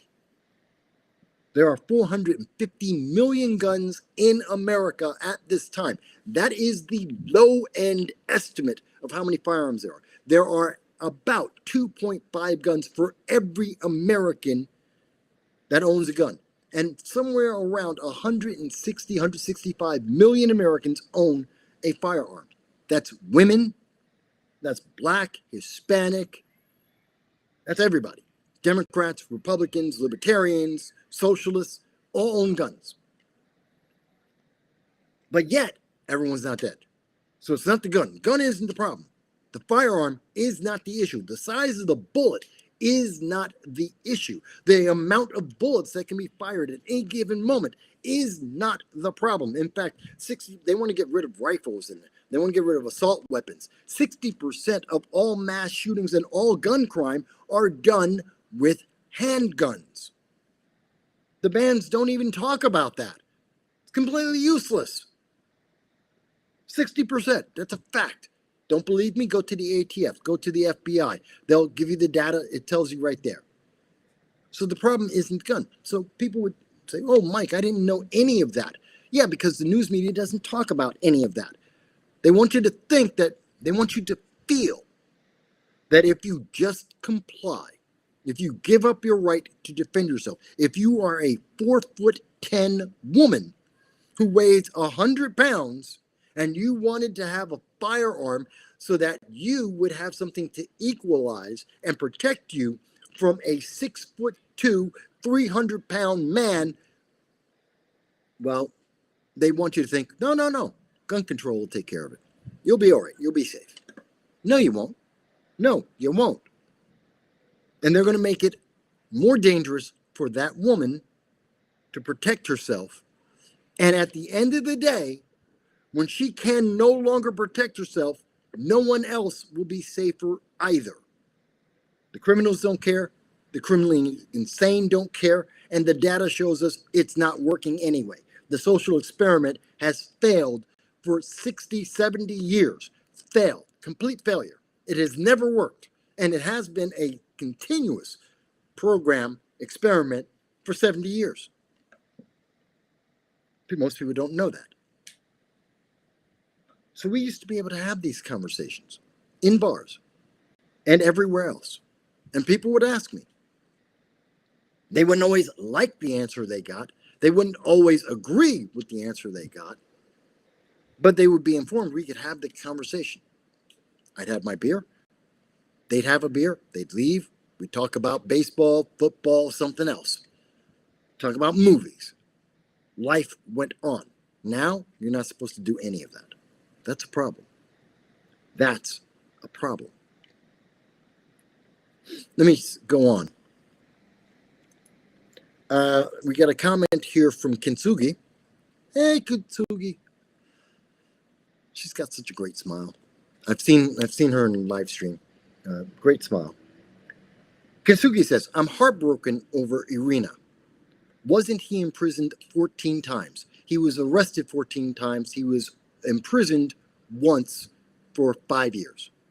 So, arrested 14 times, imprisoned once for 5 years, which tells you that the system has failed. That is, if you need proof, how do we know the system failed him? Because he got arrested 14 times. Okay, one time he got arrested and got released, fine. I don't agree with that. I think it's a problem in and of itself, but okay, the system screwed up once, he got out. Screwed up twice. Okay, he's been released twice. Third time and beyond. The next 11 times, the system screwed up. This guy should be in a mental facility or in a prison for his entire life. He should never have been released to the public. He is a walking danger to the public. And yet, they kept letting him go. This was inevitable. It was inevitable. It was going to happen. Whether it's because of racism or anything else, it was going to happen at some point. Kintsugi goes on. Shouldn't that have been a clue that it wasn't helping? I think so. But if you ask the leftist judges, if you ask the establishment politicians, the answer is no. They tell you, if you ask the college professors, they'll tell you, no, you're being racist. You're being racist. But wait a minute, we're talking about his mental health. Yeah, but it's racist because he's black. Yeah, but I'm black. Yeah, you're still being racist. You're being racist against your own kind. But he has a track record of being a violent criminal. Yes, but that's racist. And you're racist for even mentioning that he has a track record of violence and mental issues. That's what they're saying in the colleges. This is what's being taught to the next generation. It's ridiculous. Kintsugi goes on to say, that girl had to pay the price. It is sad. I blame the city over the man himself. No, I blame the man and I blame the politicians. The politicians and their policies in the social experiment that said it's okay. That you're the bad guy, and Kintsugi, you're the bad person for saying, but he was arrested 14 times. Doesn't that mean there's a problem? They would tell you, you're a racist. Go to Harvard, go to Columbia, go to almost any university. They will tell you, you ask the professors, and they will tell you, no, that's racism. And if in particular, Kintsugi, you happen to be, as you've got a permanent suntan like I do. And the answer is, well, you're suppressed racism. You're racist against other black people. That's their answer. Not that their system is wrong, not that their predictions are wrong. Their hopes and dreams and feelings don't equal reality. No, none of that's correct. The answer is you're a racist. And you wonder why this is fundamentally flawed. I also want to say hello to Phil. Phil joined us. I'm happy to have you here with us in the audience. We also had a comment from Kintsugi that said, personal note. Thanks for admitting that you were embarrassed at various points during your debates because you weren't used to it. Makes me feel better. Practice makes purpose. Oh, no, I was embarrassed and I got blown out of the water. It happens. You're looking at today, this is a man who's been doing this 20 years, who's run for elected office twice. If you listen to, even in 2013, 2014, it was the first time that I seriously was being interviewed by the news media as a candidate. And I was being asked questions about my policies. Why was I running? What did I think I would do?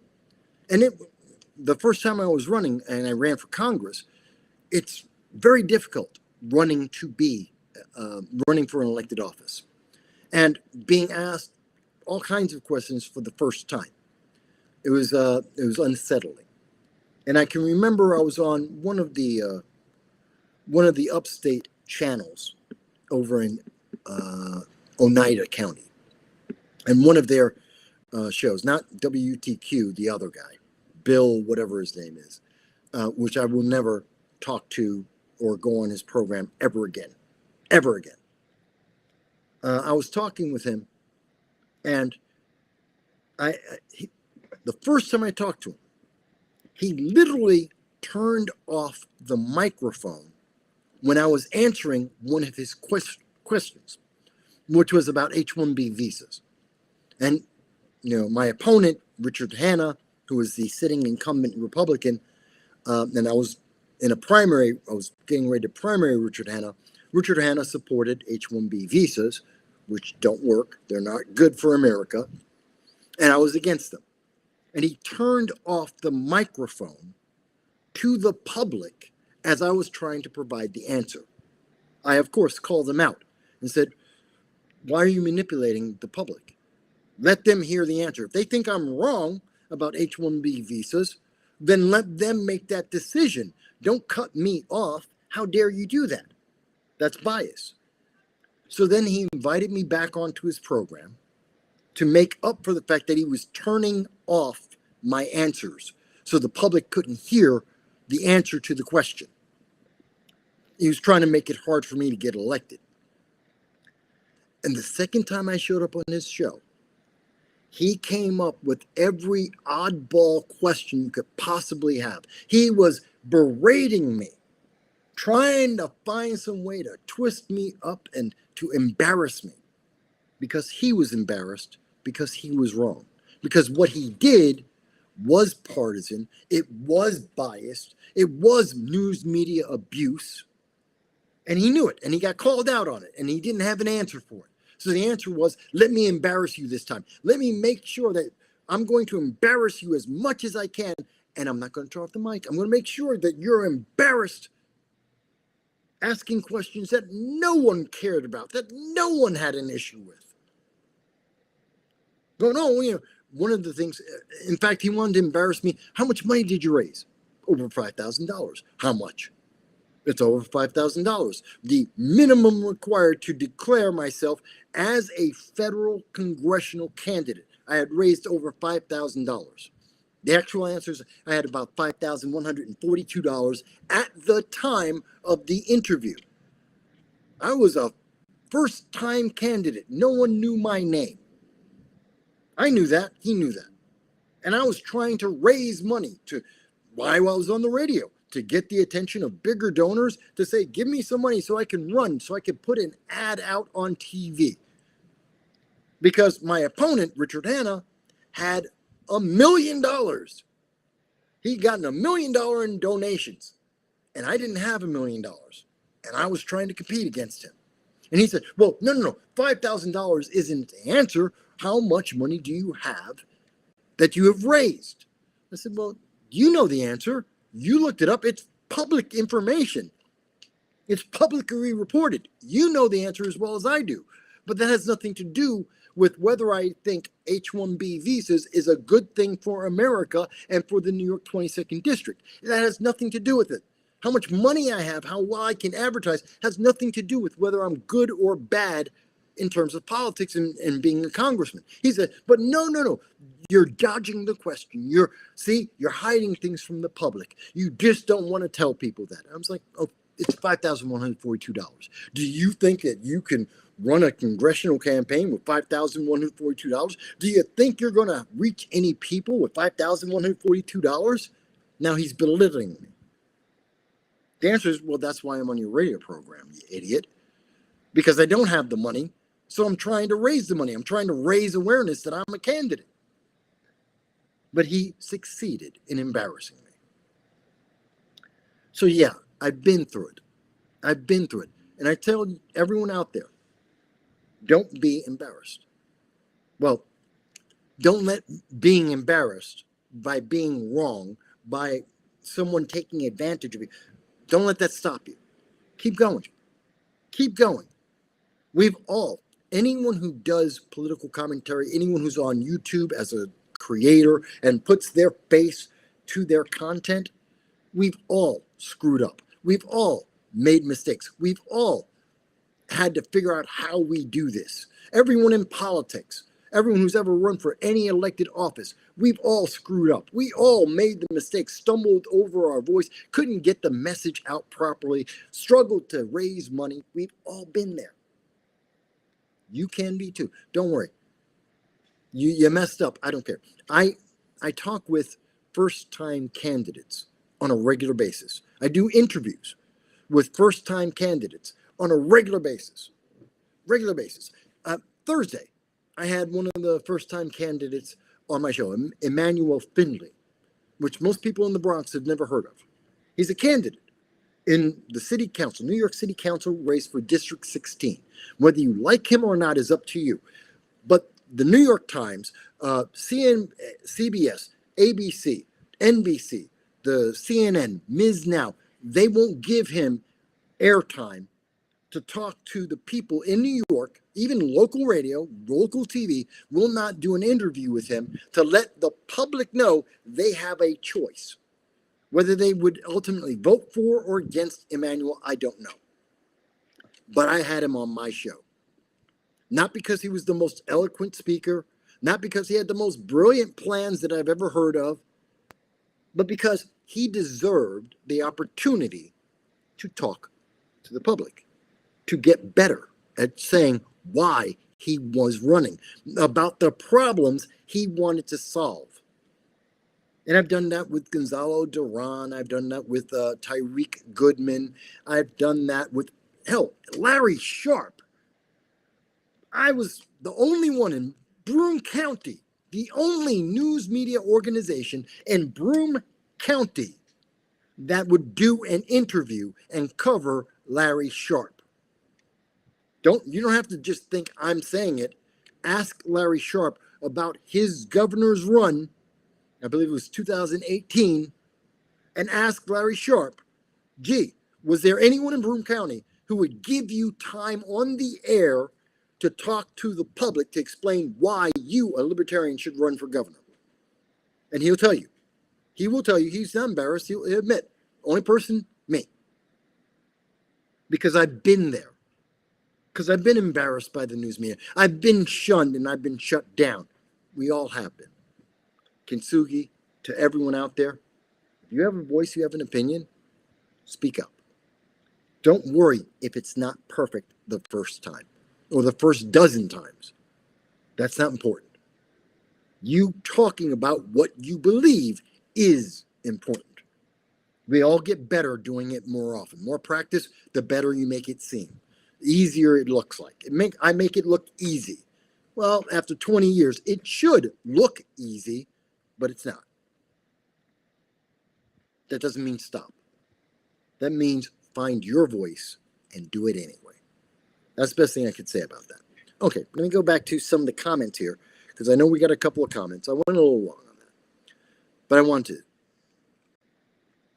Yeah, I know. People would think, oh, Mike, you make it look so easy. It's not. It's not. Let's see. So Phil is here, and Phil says,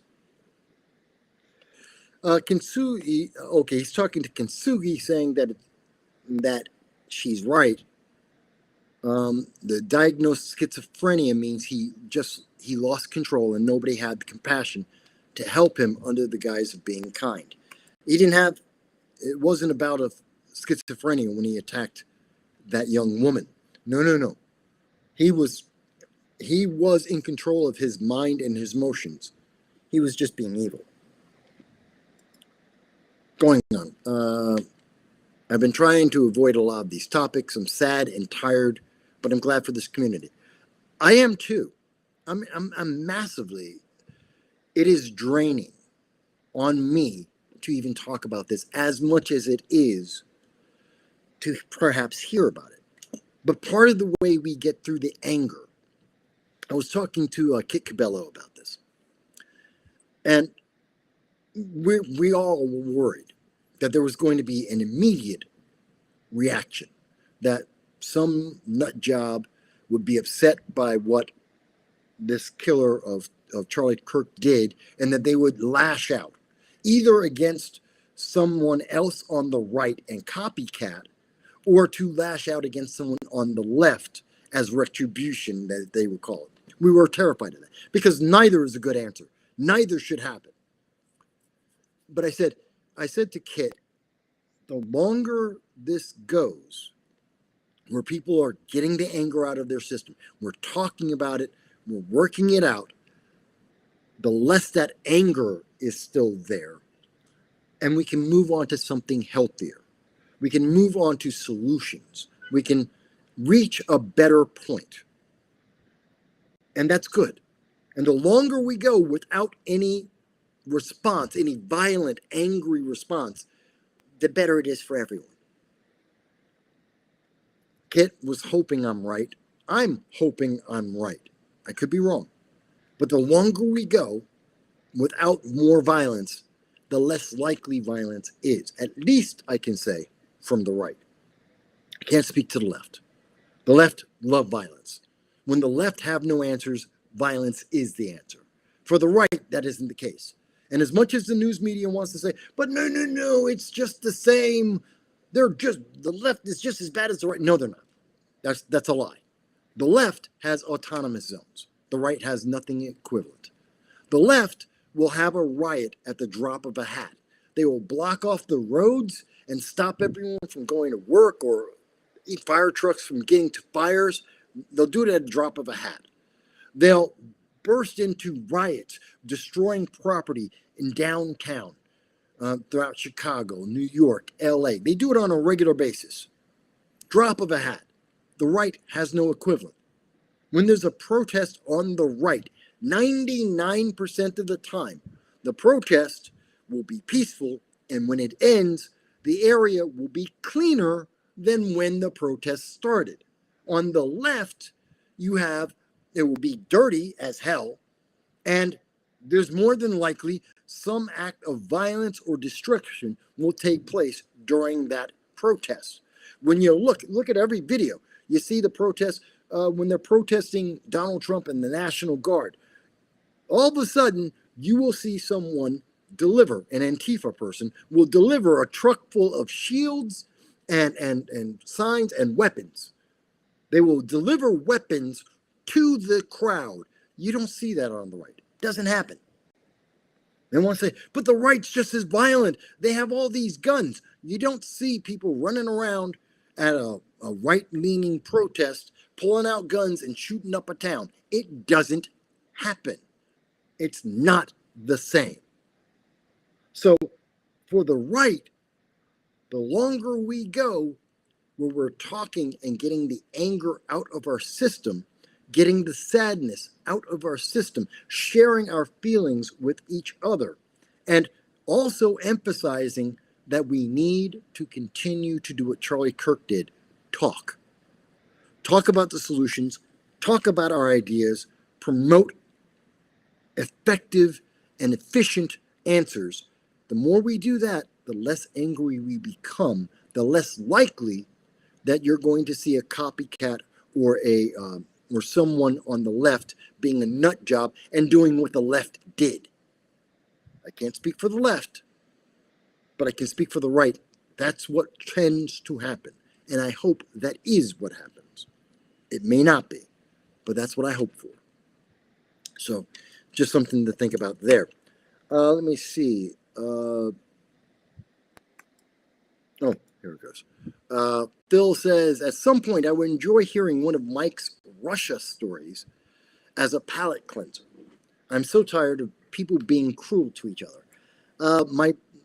What Phil's talking about is, for those who don't know, I lived in Moscow, Tbilisi, and Riga back in 91. Lived there nonstop.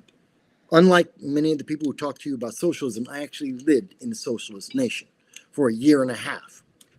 And that was every day, day after day, no breaks, no vacations. I did not come home. I was just there, year and a half. In fact, I was in Russia so long that when I was leaving Russia, I had gotten my visa stamped so many times. By the way, it was illegal. The company I was working for, we were paying off the visa guy, and he would give us another stamp. I think they were paying like 5,000 rubles. It was like $50 American at the time. The exchange rate, 5,000 rubles was like $50 American, and we were paying him off, and he would just extend my visa, which was a travel visa, And I'd just stay, and it was like, oh yeah, I'm just visiting all of Russia. I just wanted to stay and visit Russia more and see all the sites, whatever. This is under the USSR, okay, the old Soviet government, not the new government that they have, which is just as corrupt. But this is under the USSR. And so they were very, very, that could potentially, getting as many stamps of extensions of your visa as I did, if the KGB noticed, they'd have put the guy in the visa's office and me in jail. We'd both be in a gulag because we would have been identified as being spies for the US government and thrown in a gulag overnight. I didn't realize it was that dangerous at the time, and reflecting on it, now I do.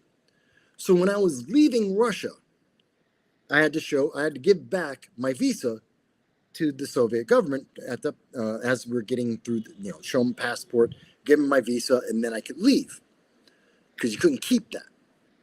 They wanted the evidence of who was in Russia, how long you were there, how many visa stamps you got, all that. And so the KGB agent who was taking the visa took my visa and then looked it over and was like, wait a minute, you got all these stamps. You've been stamped like 6 times or something stupid like that. I don't remember. It was a lot. He's like, you're not supposed to have that many. No one's supposed, you're supposed to get like 3 at the most. And then you have to leave and then come back. If you can get another visa to come back into Russia, you'd have to leave, and ask for another visa, and then be allowed back in. You'd have to go back to your home country. You couldn't stay for a year and a half. I did. And they're like, well, wait a minute. That's not normal. You've got way too many of these checks. Are you a spy? What were you doing in Russia? Where were you living in Russia? How did you survive? How much money did you have? How could you? I mean, they were grilling me. This is the KGB. On the way, my plane is like 100, the gateway to my plane is 100 feet in front of me. I'm about to get onto an international flight and go back to America. This is me leaving their country.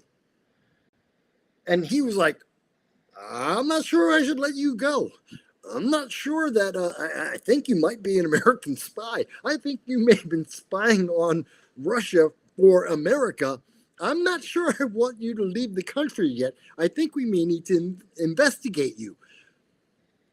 That's when I gave the guy $5 American. Gave him $5 American, said, can I get the USSR stamp on my passport? And I just want to get on my plane, and my mom's waiting for me, but I'll give you $5. Will that work? He took the $5, which in Russian rubles at the time was like 50. No, actually, no, it was more. No, the exchange rate at the time, I'm remembering now. The exchange rate at the time was actually 500 to 1, not 10 to 1. It was 500 to 1. So the $5 was worth 2,500 rubles. So I gave him the $5, which is 2,500 rubles at that time in 1991. And he stamped my passport with the USSR stamp and let me get onto the plane. If I didn't bribe him, if I didn't distract him and bribe him, I'm pretty sure they were going to throw me into a KGB interrogation. Not because I was actually a spy. I was doing business. I was doing regular international business. But because it was so unusual for any expatriate to stay in Russia that long. And by the way, it wasn't healthy. It was not healthy for my mental state to be there that long under that government. But it was so unusual that they were going to throw me into, probably would have thrown me in a gulag for a while. And it would have taken an act of the President of the United States to get me out of prison. Maybe. No guarantee they would have released me. So you want to talk about a story, Phil? There's my Russia story. I almost couldn't get out of the country because they thought I was a spy. Let me see here.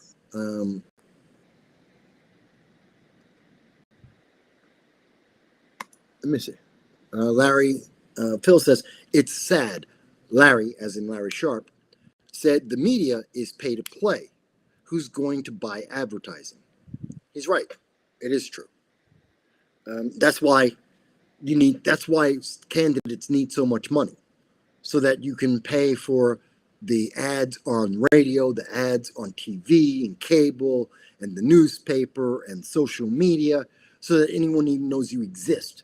They won't do interviews with you. If you don't have like $50,000, unless there's always exceptions, but if you don't raise like $50,000 so you can buy commercials on cable TV, the news media doesn't want to do an interview with you because they don't think you're serious. They want the money. It's you raising the money from some donor or a bunch of donors that convinces them that you're serious, so they got paid. And then you become serious. Not whether you know anything, not whether you have a plan that will be effective or not. It's you got the money. Well, if you got the money, that means you can get more money in the future. So we'll talk to you. We'll do interviews with you. So now it'll be easier to get even more money so you can buy even more ads, just so you can have a chance to get 30% in the election. It's ridiculous. It is ridiculous, the system. But that is how it works. That's the truth. Let's see here. I'm just catching up here. Oh, so we had Lord of Pies. Lord of Pies is a new voice. Thank you for being part of the channel. Thank you for making a comment here. And Lord of Pies says, what I would do if I was in Portland or one of these other liberal cities is organize a Charlie Kirk celebration of life. Let the leftists come and then engage and do whatever there have been vigils. And while I cannot confirm that there were paid individuals, paid agitators, many people may have seen the video of a guy on a scooter driving into a crowd of people who were having a vigil Thursday night for Charlie Kirk. And that guy on the scooter was screaming vile things about Charlie Kirk and Charlie Kirk's family. And the guy nearly got his ass handed to him. He nearly got beat down because of that, because he was agitating the crowd, because he wanted a violent reaction. And he knew that there were people live streaming and, more importantly, recording the entire event. And it seemed that he wanted to have video of the Charlie Kirk supporters at the vigil attacking him as someone on the left, which obviously would have been cropped down to 20 seconds. He could have, he was there for several minutes, and he would have used only 20 seconds of them hitting him to justify, see, the Charlie Kirk people are violent. That's what he was looking for. And many people, there's a rumor, a belief that the guy on the scooter was paid to do that, to try and to incite violence and to get caught so that so the left would be able to say, no, see, the right is just as violent as the left is. It was justified. It isn't. It was a setup. And so I do tell people, and I know there's going to be a protest. Matter of fact, thank you for Lord of Pies. Thank you for reminding me. There is going to be, and here it is. So on Wednesday, this Wednesday, September 17th at 6:30 p.m. in Mills, New York Mills. In New York Mills, there will be a protest, a vigil, a prayer vigil for Charlie Kirk. So again, in New York Mills, New York, on Wednesday, September 17th at 6:30 p.m., there will be a vigil, a prayer vigil for Charlie Kirk. It is open to the public. You are welcome to show up. So I did want to share that because I did get I have a couple of people send me messages and wanted to notify me of that and wanted me to share that with the public. So I did want you guys to know. So if you can make it to New York Mills, September 17th at 6:30, you can join the prayer vigil. I know there was a prayer vigil in the Bronx on Thursday, the night that Charlie Kirk was killed, and that was by the Conservative Party. The Bronx Conservative Party had a vigil that same night. The mainstream news media did not cover it, did not talk about it. I did, because people should know. So just sharing that. Let me see here. Hal has joined us, and Hal has a comment. Hello, Hal. Thank you for joining me here today. Hal says, political violence is as old as the country. That's true. You're right. But for some reason, this time around, the nonviolent people are pointing fingers at each other for the actions of the violent people. But for some reason, this time around, the nonviolent people are pointing fingers at it. The right isn't pointing fingers at the right. You're not hearing people. The leftist media is pointing fingers and saying, well, as an example, Nick Fuentes is angry with the Charlie Kirk people. Nick Fuentes, by the way, is a nut job. He's out of his mind. He is a legit racist, in my opinion. And I think he's an absolute nut job. And he's not serious. And he's not taken seriously by anyone on the right. And this is true for, God, I've known about Nick Fuentes for the last, 7, almost 10 years. I've been hearing about him on the fringe. No one takes him serious. He's got a fringe movement, but that's like saying the DSA, they're fringe, or Antifa, they're fringe, but no one says that the Democratic Party is Antifa. They're not. Two different things. And the media is trying to say, well, Nick Fuentes had a problem with Charlie Kirk. The people on the right aren't saying that. We're not pointing fingers at each other, saying, well, Fuentes did it, and no. The right's saying that Antifa did it. Because Antifa, the evidence so far, indicates it was Antifa that was responsible. That this kid was radicalized by a cell of Antifa, and that's why he did what he did. That's what the right is saying. That is what the credible right, that is what the majority of people who are on right-leaning, that's what we're all saying. And all the evidence is pointing to us being correct, that it was an Antifa cell, that this kid was radicalized at college, not in his home, not his family, not his friends. It was the college and the leftist influence at that college that radicalized him. And that's why he did what he did. No one on the right is pointing to other people on the right. So I'm not sure how you come to that conclusion now. But if I'm wrong, let me know. If I'm missing information, as far as I know, the left is saying that there's an argument between the right versus the right. That's the left that's saying that. That's not something that the right is saying. Let me go on.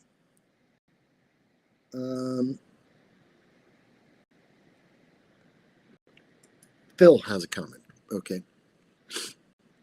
Phil says, Mike, I noticed as a Republican committee member at town, the Republicans would only choose candidates who would self-fund. It seemed like the Democrats were more willing to bankroll young candidates. Okay. For people who don't know, as I said, I've run for elected office. I'm a Republican and a conservative Republican. I've also been a committee man for over a decade. I was part of the Broome County Republican GOP. It's very low level. It's not like, ooh, I'm leading things. I knew the leaders of the GOP of Broome County. I disagreed with them massively, especially B-Joy. Yes, B-Joy data. I'm mentioning your name, B-Joy. Even AI don't mention your name. But B-Joy Data, the former chairman of the Broome County GOP, yeah, we didn't like each other. We argued a lot. We have philosophical, massive differences between B-Joy and I. B-Joy's establishment, I'm not. And so, yes, I was a member of the GOP. And I am familiar with the process many candidates go through, especially and this isn't New York City, it's not New York State. I'm talking about, small county level. And yes, many of the candidates that they'll either be old boy network, like this person's the most popular in the party in the local area, so they're going to run. And inevitably, they also have money. They are desperate. Why? In New York State in particular, I can't say for across the country. In New York State, the GOP sucks. Okay? The GOP is just, they're not corrupt, they're failures. They have failed to share the ideals that many of the Republican rank and file members and people in the community have. They don't get that expressed well. Although they do win local races, the local sheriff, the local mayor, the local DA. We do win some of those races, not statewide. Even races for some of the races for Congress, we can win on the local level. But because the GOP, the state GOP, is so incompetent and inefficient and ineffective, they don't raise a lot of money. They have difficulty even having their offices funded, like the GOP office. And so, yeah, the local GOP tends to favor whoever's got the most money. If you could run a race on your own, if you can self-fund that race, they are 1,000 times more likely to support you than if they have to kick money in. In my races, I got zero help from the Broome County GOP when I ran for Congress and when I ran for county legislator. By the way, county legislator, they came to me. The GOP, the county GOP came to me and said, Mike, we would like you to run for county legislator. This was their prompt on me. And that's why I ran. They convinced me to run. And then they promised a lot of things. They did nothing. They did nothing effective or efficient. Because they wanted me to raise the money myself for my own race, which, not against. If you're running in a race, you should be trying to raise money as well as run the campaign. Absolutely. And the party should not be running your campaign for you. It's your voice, your message. It's what you're going to do if you get elected, not the party. And if the party has complete control of all your money and all your messaging, then you're just a puppet. And I wouldn't want to elect someone like that, left, right, or anything else. If the party is the one that controls everything, then you're useless. So on the right, in New York State, on the local level, you will see more independent people, independent of the party, running because they got the money. But they don't get a lot of support because the GOP party has an agenda separate of the money. And if they had more money, they would have more control over the candidates. So it's a blessing in disguise. It's also a problem that the GOP will go to people who can self-fund. It means they have less, the party has less control over that candidate, but it also means that that candidate has a bigger burden of trying to get elected. So it's half, 6 in one hand, half a dozen in the other. It's a problem and a good thing at the same time. And I can say that from personal experience as both being a committee member and also being someone who's run for elected office a couple of times. And yes, you are correct, Phil. Democrats are more willing to bankroll younger candidates because they're more willing to control that candidate. Again, if I just gave you $50,000 to run for an elected office, you don't get to say much. You get to say what I told you to because I'm your donor. If I take away the money, you lose all of your access to the news media. Nobody knows that you're running anymore. You lose the race. And for Democrats, where you'll usually have 2 or 3 Democrats running for everything, no matter what office it is. There's usually a primary amongst them. The one that has more money is the one that tends to win more often than not. And if you don't have the money, you don't get the voice, you don't get the votes, you don't get the election. But what goes along with that money? You have to obey what the party says. So you see more of that on the left than on the right. Again, I'm not saying it doesn't happen on the right. I'm saying it happens more often. And that's because New York is a single party state. Democrats control almost everything.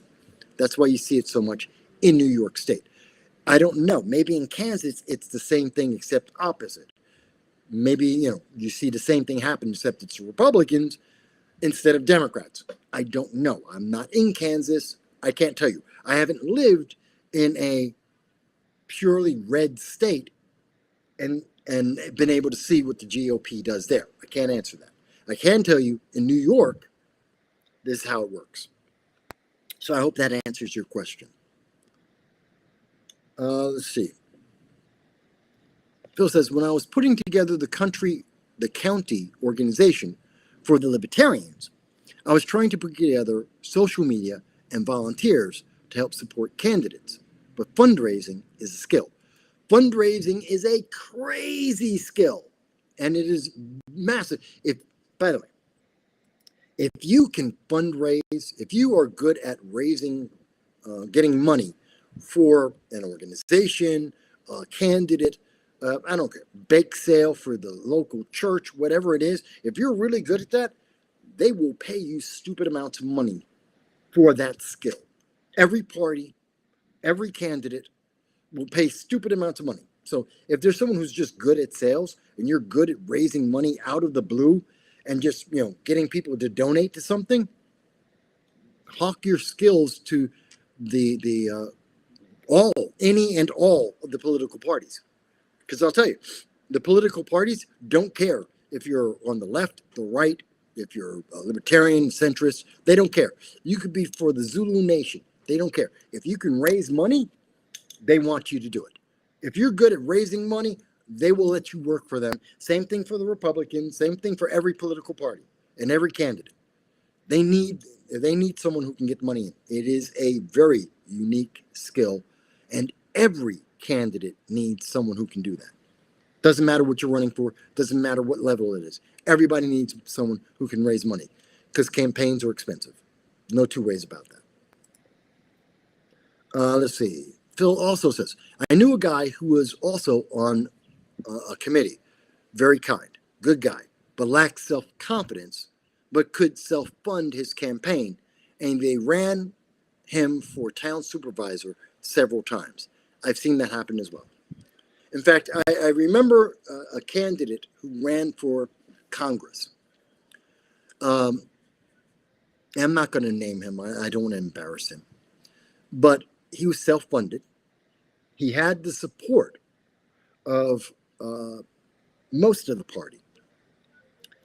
And he was a self-funded candidate. And the thing is, he couldn't speak in front of the public.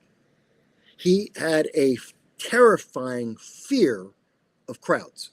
He had a terrifying, he literally would go completely beet red and he'd start stuttering uncontrollably and sweating profusely. You would think someone was like trying to electrocute him as he stood in front of the crowd trying to introduce his name. Okay, it was embarrassing. It was sad. And he wanted to be a member of Congress. In fact, he thought that God said he would be the next congressman for the New York 22nd District. He was wrong. He was absolutely wrong. But he was self-funded. So he got a lot of support.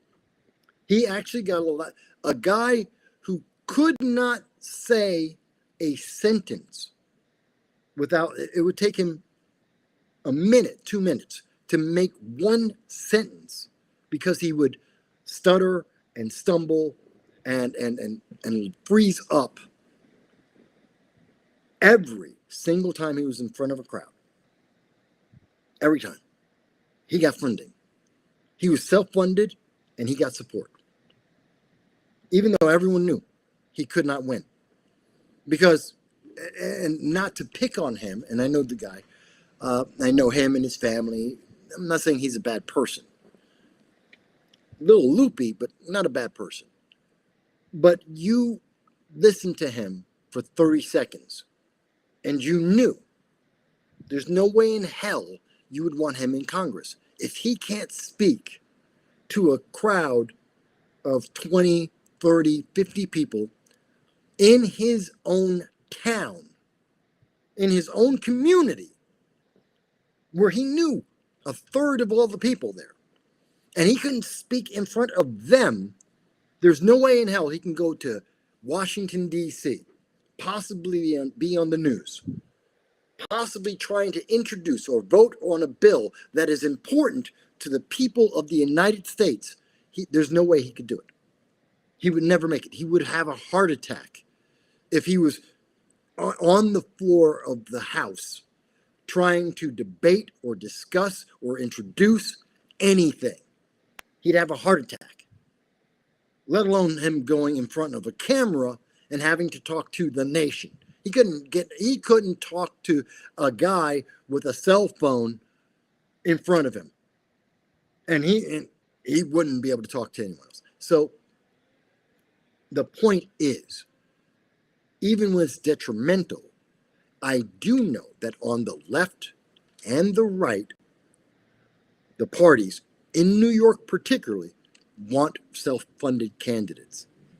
It makes their job easier, not because the candidate's better.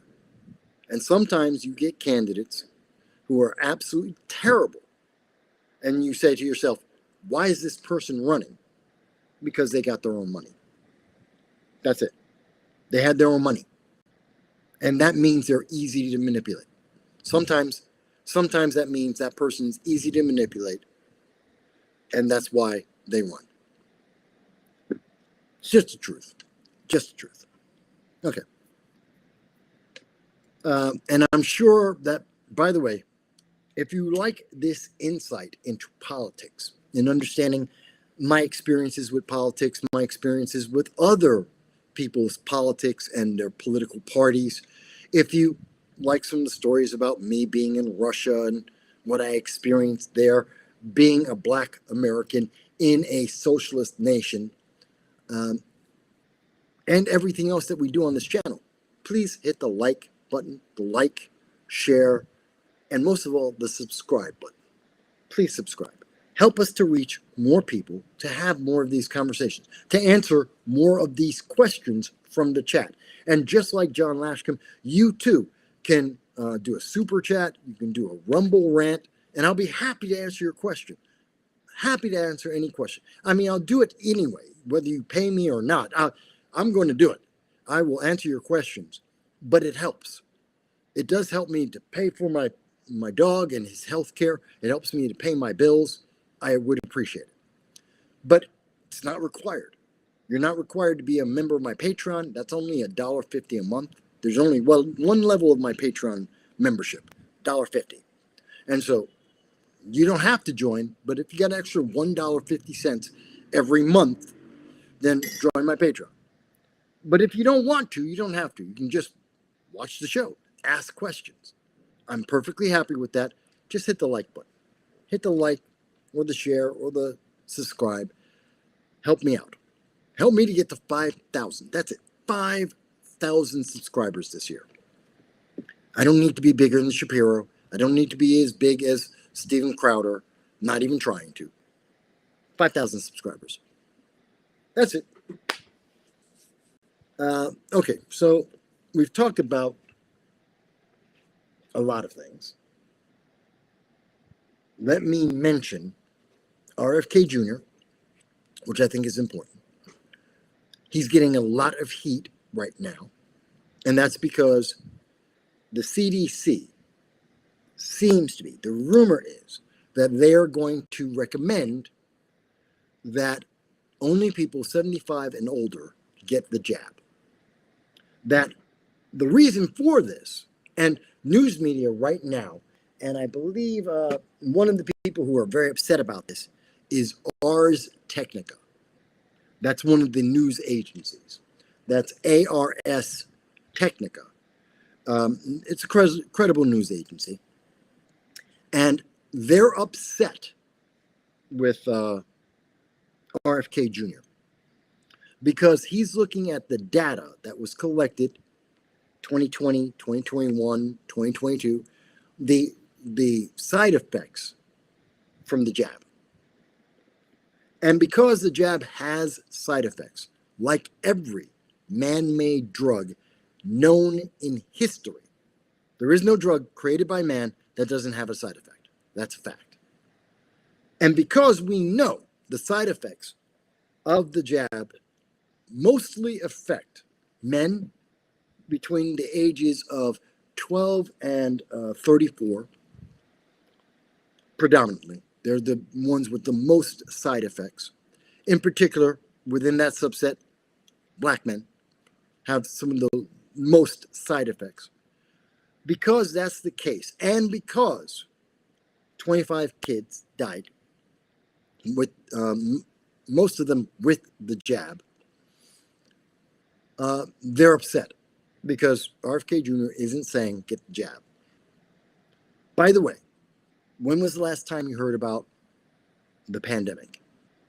When was the last time you heard about people dying from the pandemic? When did you see people saying that they must have not just one mask, 2 or 3 masks?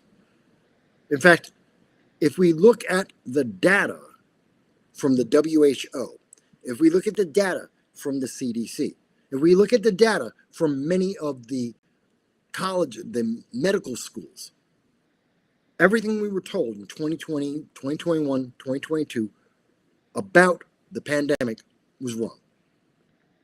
And what we've been told about the jab in 2021, 2022, wrong. We know this empirically. It's not an opinion. That is the medical studies. That is the medical data. You may not like that. That doesn't matter. You may want to have the jab. Go right ahead and get the jab. I'm not a doctor. I'm not giving you medical advice. But if we are going by the studies, if we are going by the empirical data, yes, what we were initially told was absolutely wrong. And there are side effects, and they do have a group of individuals they're affecting. And so based on that data, RFK Jr., as head of the HHS, the Health and Human Services, they're looking to, well, not recommend anyone under the age of 75 get the jab. Why? Because people who are older, especially those 75, 60, 75, depending on how many comorbidities you have, high blood pressure, overweight, other diseases, the more of that you have, the more likely that the pandemic can affect your health, possibly being fatal. And so it is more likely that the jab will help you survive.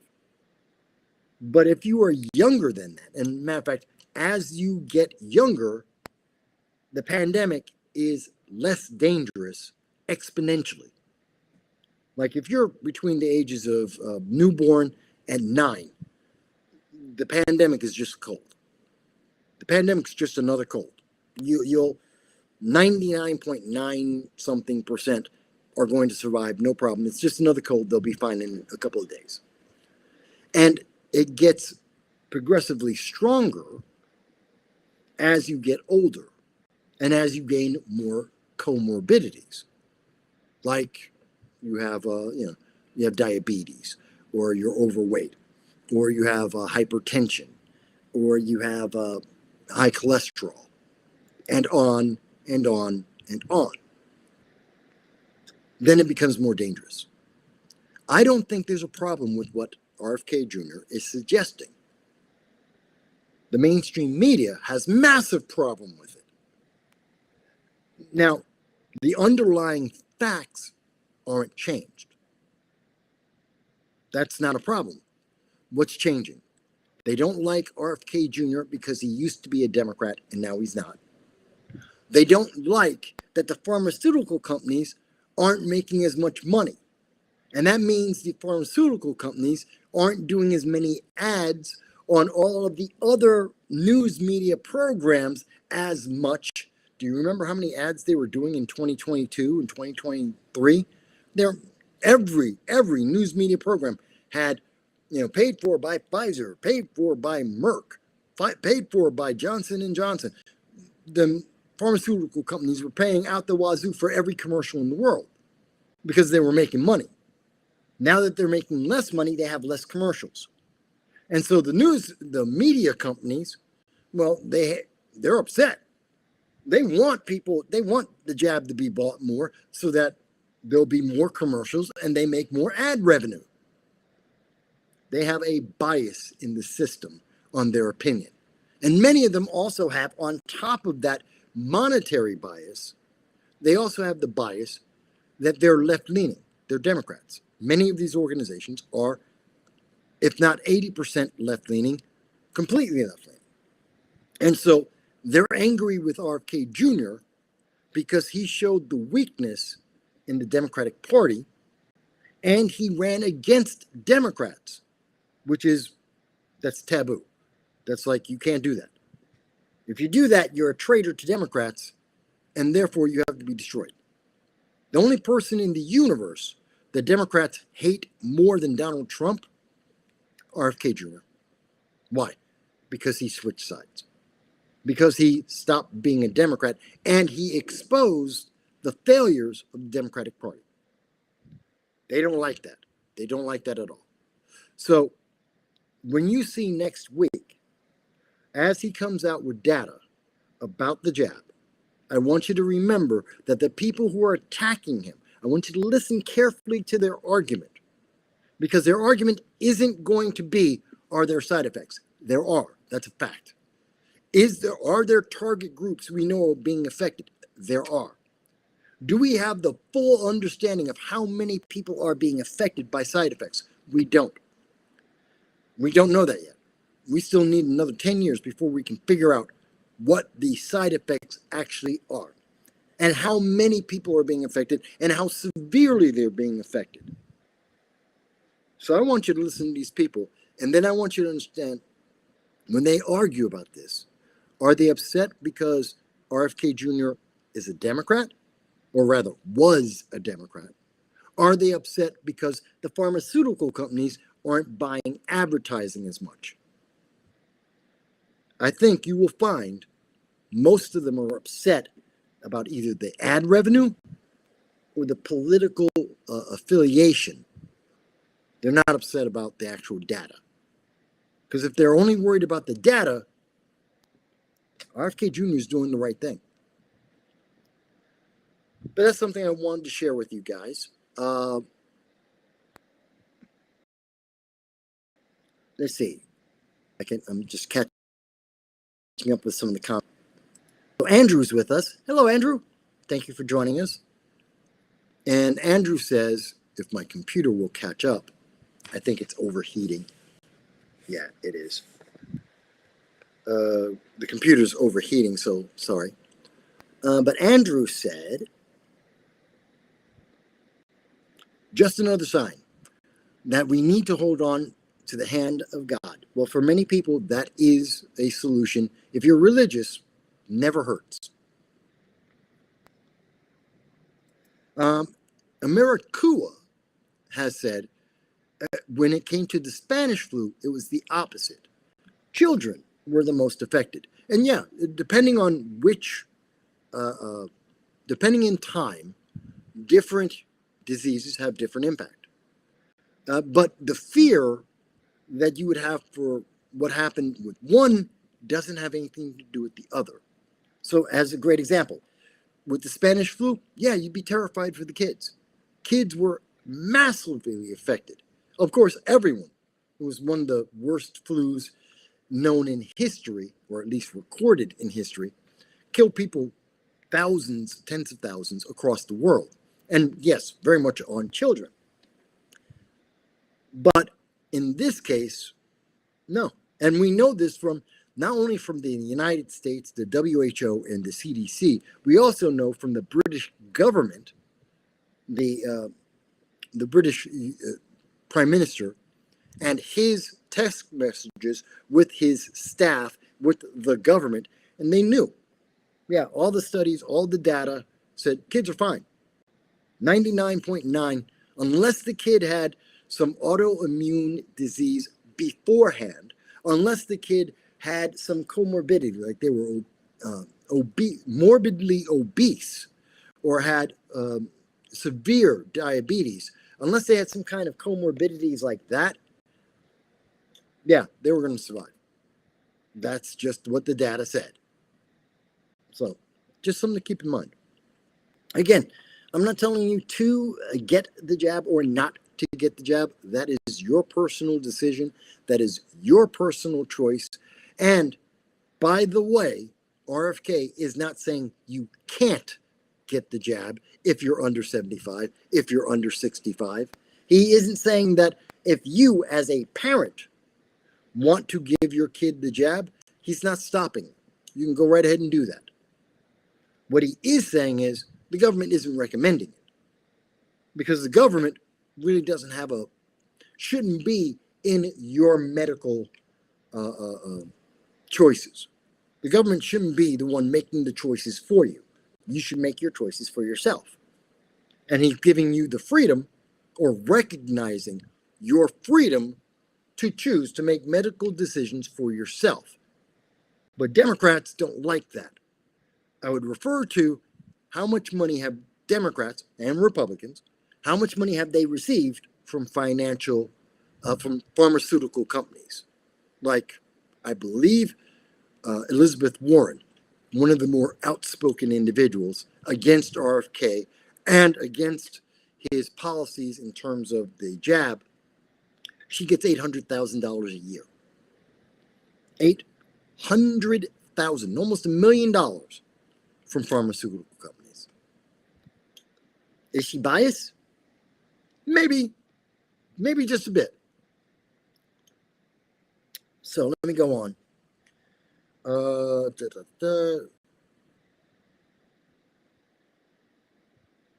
Okay, so that being said, let me see. We've talked about college indoctrination. We've talked about, for all those Luigi people out there, those free Luigi people, you're scum. The Free Luigi movement is in part of the reason why Charlie Kirk died. Because they, like the college indoctrination, like these groups like Antifa, that are radicalizing people, they have been trying to justify murder. They were out there cheering and grateful that some maniac killed a CEO because he was part of an insurance company. And by the way, did the insurance company stop providing insurance? No. Did they change their policies? No. Did they provide more coverage? No. Did they lower their rates? No.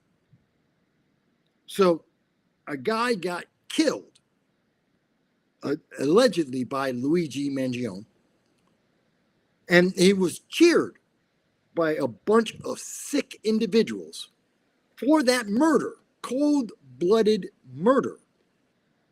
And nothing changed. They improved nothing. Nothing was more effective. Nothing was more efficient. Nothing happened. Just that a man died. And that mindset that it was okay, it was the right thing to do. Thank goodness that Luigi was around and killed somebody. That's why Charlie Kirk's, in part, that's why Charlie Kirk's dead. Because the same people that thought, I'll kill someone because of insurance, because the insurance industry exists and they don't like it, is the same mentality that said, I don't like what Charlie Kirk is saying, and so end his life. Yeah, I blame the Obama administration with its idea of transforming America without telling people what we're transforming into. I blame the Free Luigi people for trying to justify cold-blooded murder. I blame the left. I blame the left for allowing Antifa to exist. And the Democratic Party, for ignoring and minimizing the existence of Antifa and the associated groups like the Progressive Leaders of Tomorrow, the wannabes of Antifa, BLM, and others. The Democrats allowed them to exist because they were useful. Politically, they were useful. And they helped destroy society. It's not worth it. Just not worth it. Let me see. What else did I want to talk about today? So we talked a little bit about Luigi. We talked about the colleges. We talked about the assassination. I talked to you about Brian Kilmeade. Talked about the Chicago attack. I talked a little bit about the Charlotte attack and the Chicago illegal alien. I talked about Hamas and Qatar. What else did I want to talk about? Oh, Altman. Sam Altman. I want to talk about Sam Altman and Texas anime. Okay.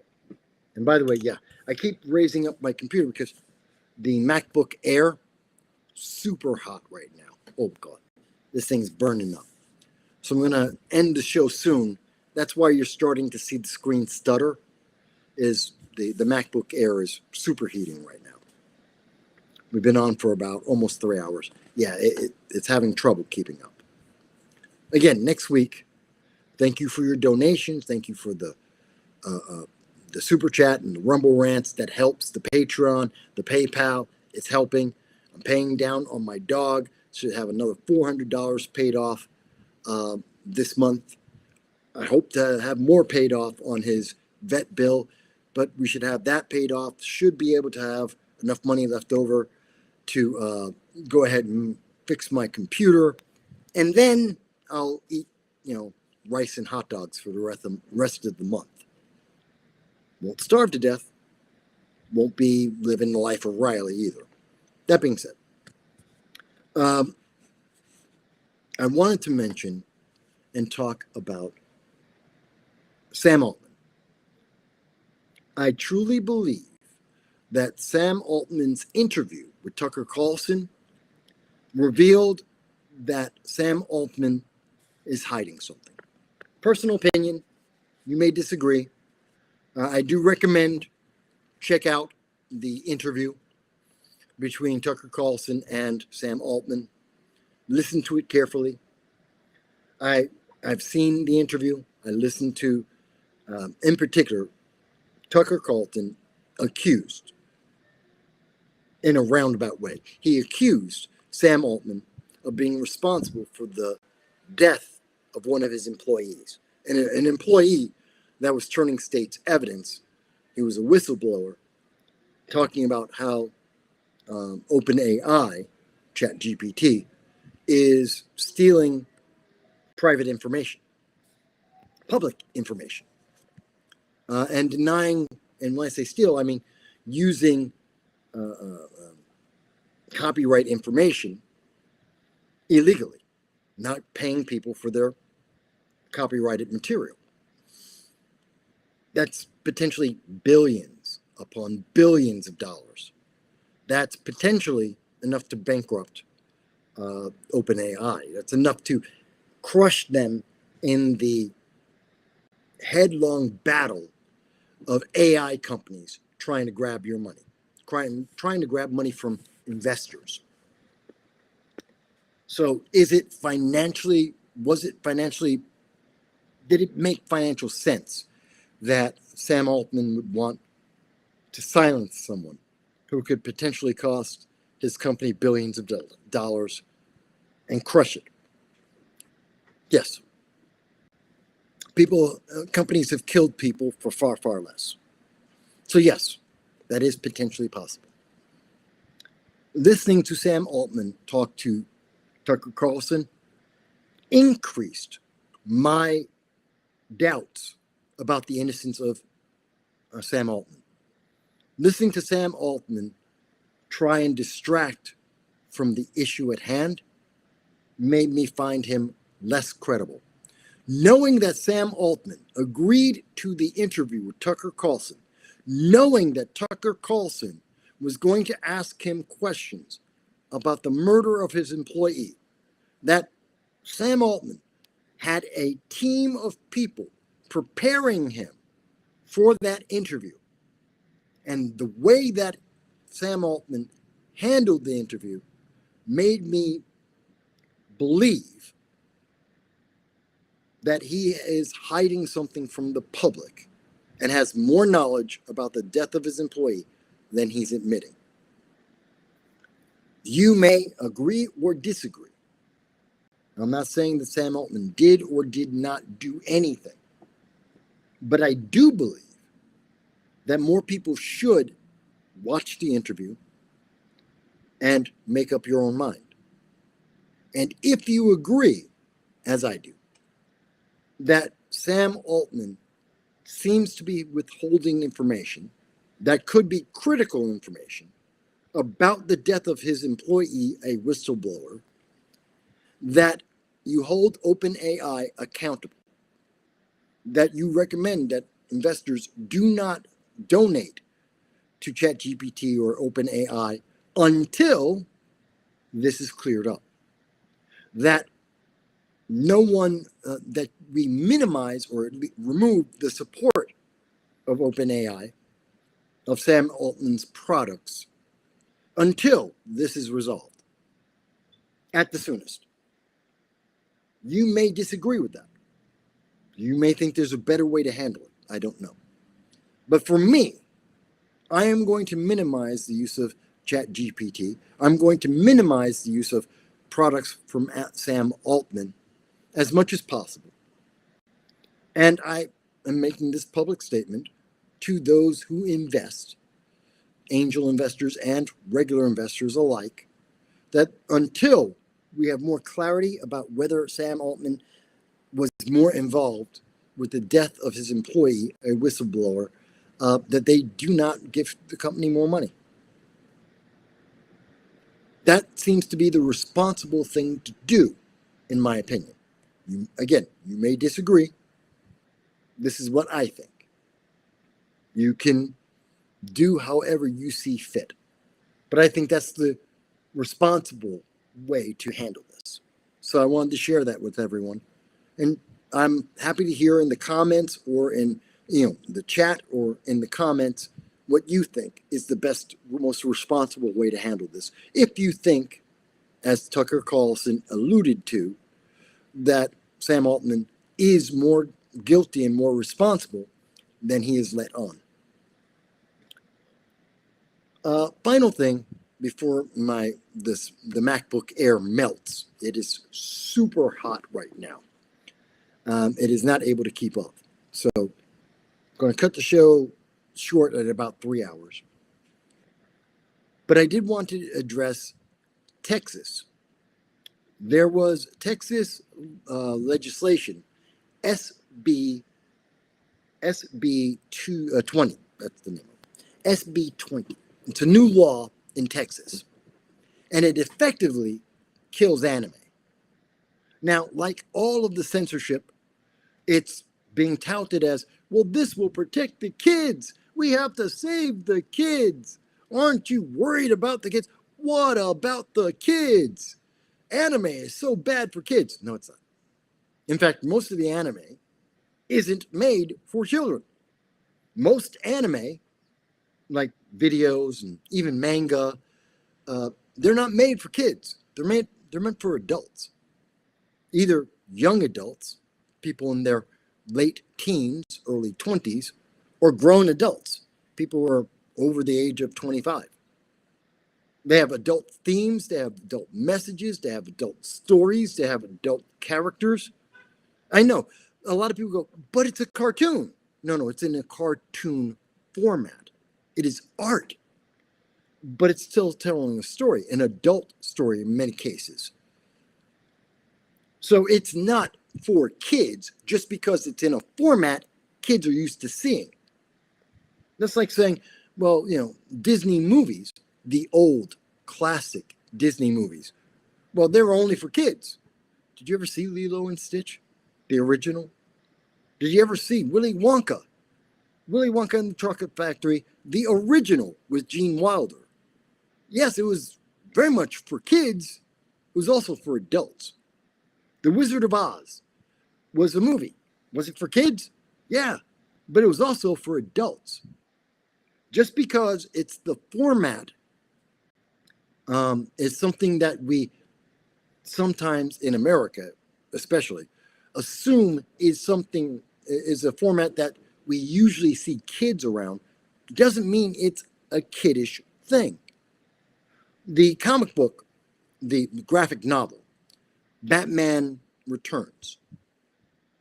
The Dark Knight Returns. Batman, famous. Frank Miller, great artwork, super dark and super serious Batman story.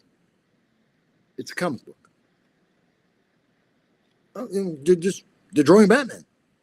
Yeah, but it's an adult story. It's a serious, dark story. It's not really for kids, but it's in a format that kids often are familiar with.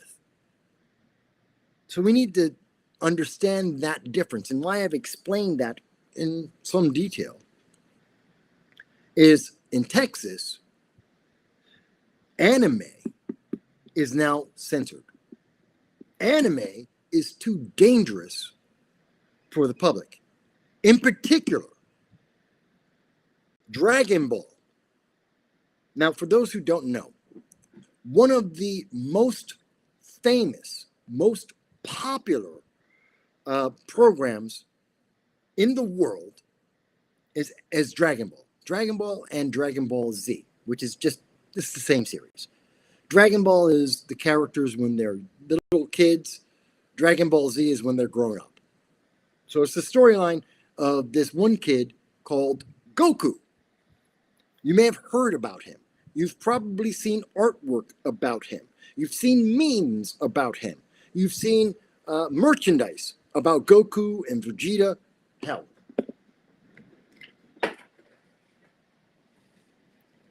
here's my Vegeta.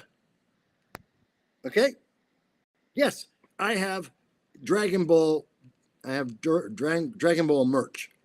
And this is Vegeta, who I think is one of the best characters in all of the Dragon Ball series, along with Krillin, who is the strongest human on the face of the earth. Yeah. Screw Yamcha and the rest of them. Krillin, strongest, most powerful. Love him. For those who don't know, that's a controversial argument. But anyway, that being said, this was wholesome. There have been over 80 million people who have watched the Dragon Ball and Dragon Ball Z cartoons. They're decades old. This is stuff I was watching back in the 80s. The kids are watching today. Very popular. Very wholesome. I mean, this is safe for kids. It's safe for adults. It's light. It's casual. No one cares. Now in Texas, you can't watch some episodes of Dragon Ball because someone said they don't like the story. They don't like the message. It's the same reason why some episodes of Sesame Street, the original Sesame Street series, the series that I was watching when I was a kid back in the 70s and the 80s, Sesame Street is now considered adult, rated R. You can't show it to kids anymore because of the same mindset that says you can't see Dragon Ball anymore. For those who know what Dragon Ball is, It's because of the relationship between Bulma and Goku. They're upset about that. That they're almost the same age. They're kids. And they just don't like the way that Goku, a boy, interacted with Bulma, a girl, who's slightly older than him. They didn't like that. They thought that's a problem. It's wholesome. 18 million people have watched this around the world. No one's had an argument about it. No one had a problem about it. Now it's a problem. Censorship is destroying our nation. The feelings of an elite, minuscule number of people are destroying art and entertainment and the quality of life for everyone. We really need to get a handle on this. This mindset that someone has to micromanage your art, your entertainment, your life leads that is the mentality that leads you to Antifa, that leads you to the assassination of Charlie Kirk. It is, you have no control of your life. You must do what some unknown boss says, well, this is the new rule. You have to live with it. You have to go and do what I say. You don't have a choice anymore. You don't have individual authority, or you have no private choice. You have to obey. That starts when we're talking about kids. And in Texas, even though it may not have been intentional, what they did through their censorship law is create the path, the tunnel that leads to some kid, generation that have no critical thinking. They only obey whatever they're told, and they are nothing more than mental slaves, and they will be used just like and indoctrinated, just like the killer of Charlie Kirk. I do not agree with SB 20, the Texas law. I do not want to see it expand to any other state. And I think it should be repealed in Texas. It's a bad law. They may have had the right intention, protect the kids. They always have the right intention, protect the kids. It's the execution of that. That's why you hear me always say, effective and efficient. It has to be both. And this one is neither, which means it should be repealed immediately before it can do damage. Stop that. It isn't going to make things better. Kids will not be safer because of this. They will just be dumber. That's it.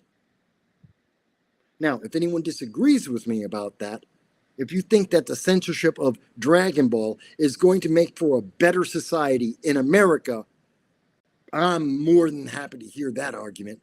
Please explain to me how preventing kids of all ages from seeing Dragon Ball is going to make America safe or better. Please let me hear that argument. I want that argument because it's a crap argument. Doesn't make any sense. Okay, so with all of that said, and as you can see, I'm trying to hold the MacBook Air in my hand because after 3 hours of doing live stream, it's burning up right now. So I'm trying to get it air so it cools down. We're going to end the show. I think we've covered a lot of issues. We've had a lot of conversation. And I advise people, if you like what I said, hit the like button. If you don't like what I said, hit the dislike button. If you think I misunderstood something, leave me a comment. If you think I got it all right, leave me a comment. In fact, if you agree and you think I got it right, join my Patreon. It's $1.50. Do a super gift. Go to PayPal. Make a donation for my dog. You don't have to do any of that, but I would appreciate it. Help me get to 5,000 subscribers. Share this. Go back over what I've been talking about this entire week, one of my short or long form videos, one of the live streams. Share it with people. Take a look at my conversation with Kit Cabello of Hard Lens Media, Larry Sharp, a libertarian, myself, and Kalina George, also a libertarian, on Friday. It's on my channel, it's on Larry's channel. Check it out. Tell me what you think. But most of all, be safe. Don't be controlled by anyone else's will or ideas. You have agency in and of it yourself. You are your best guide on almost everything. Trust your gut. And I want you to be safe, and I want to see you back next week, because every Sunday at 2:30 p.m. Eastern Standard Time, I go live, and I look forward to hearing your comment, your thoughts, as we talk about the issues that are affecting each and every one of us. Guys, I love you. I thank you. I'll talk to you again soon.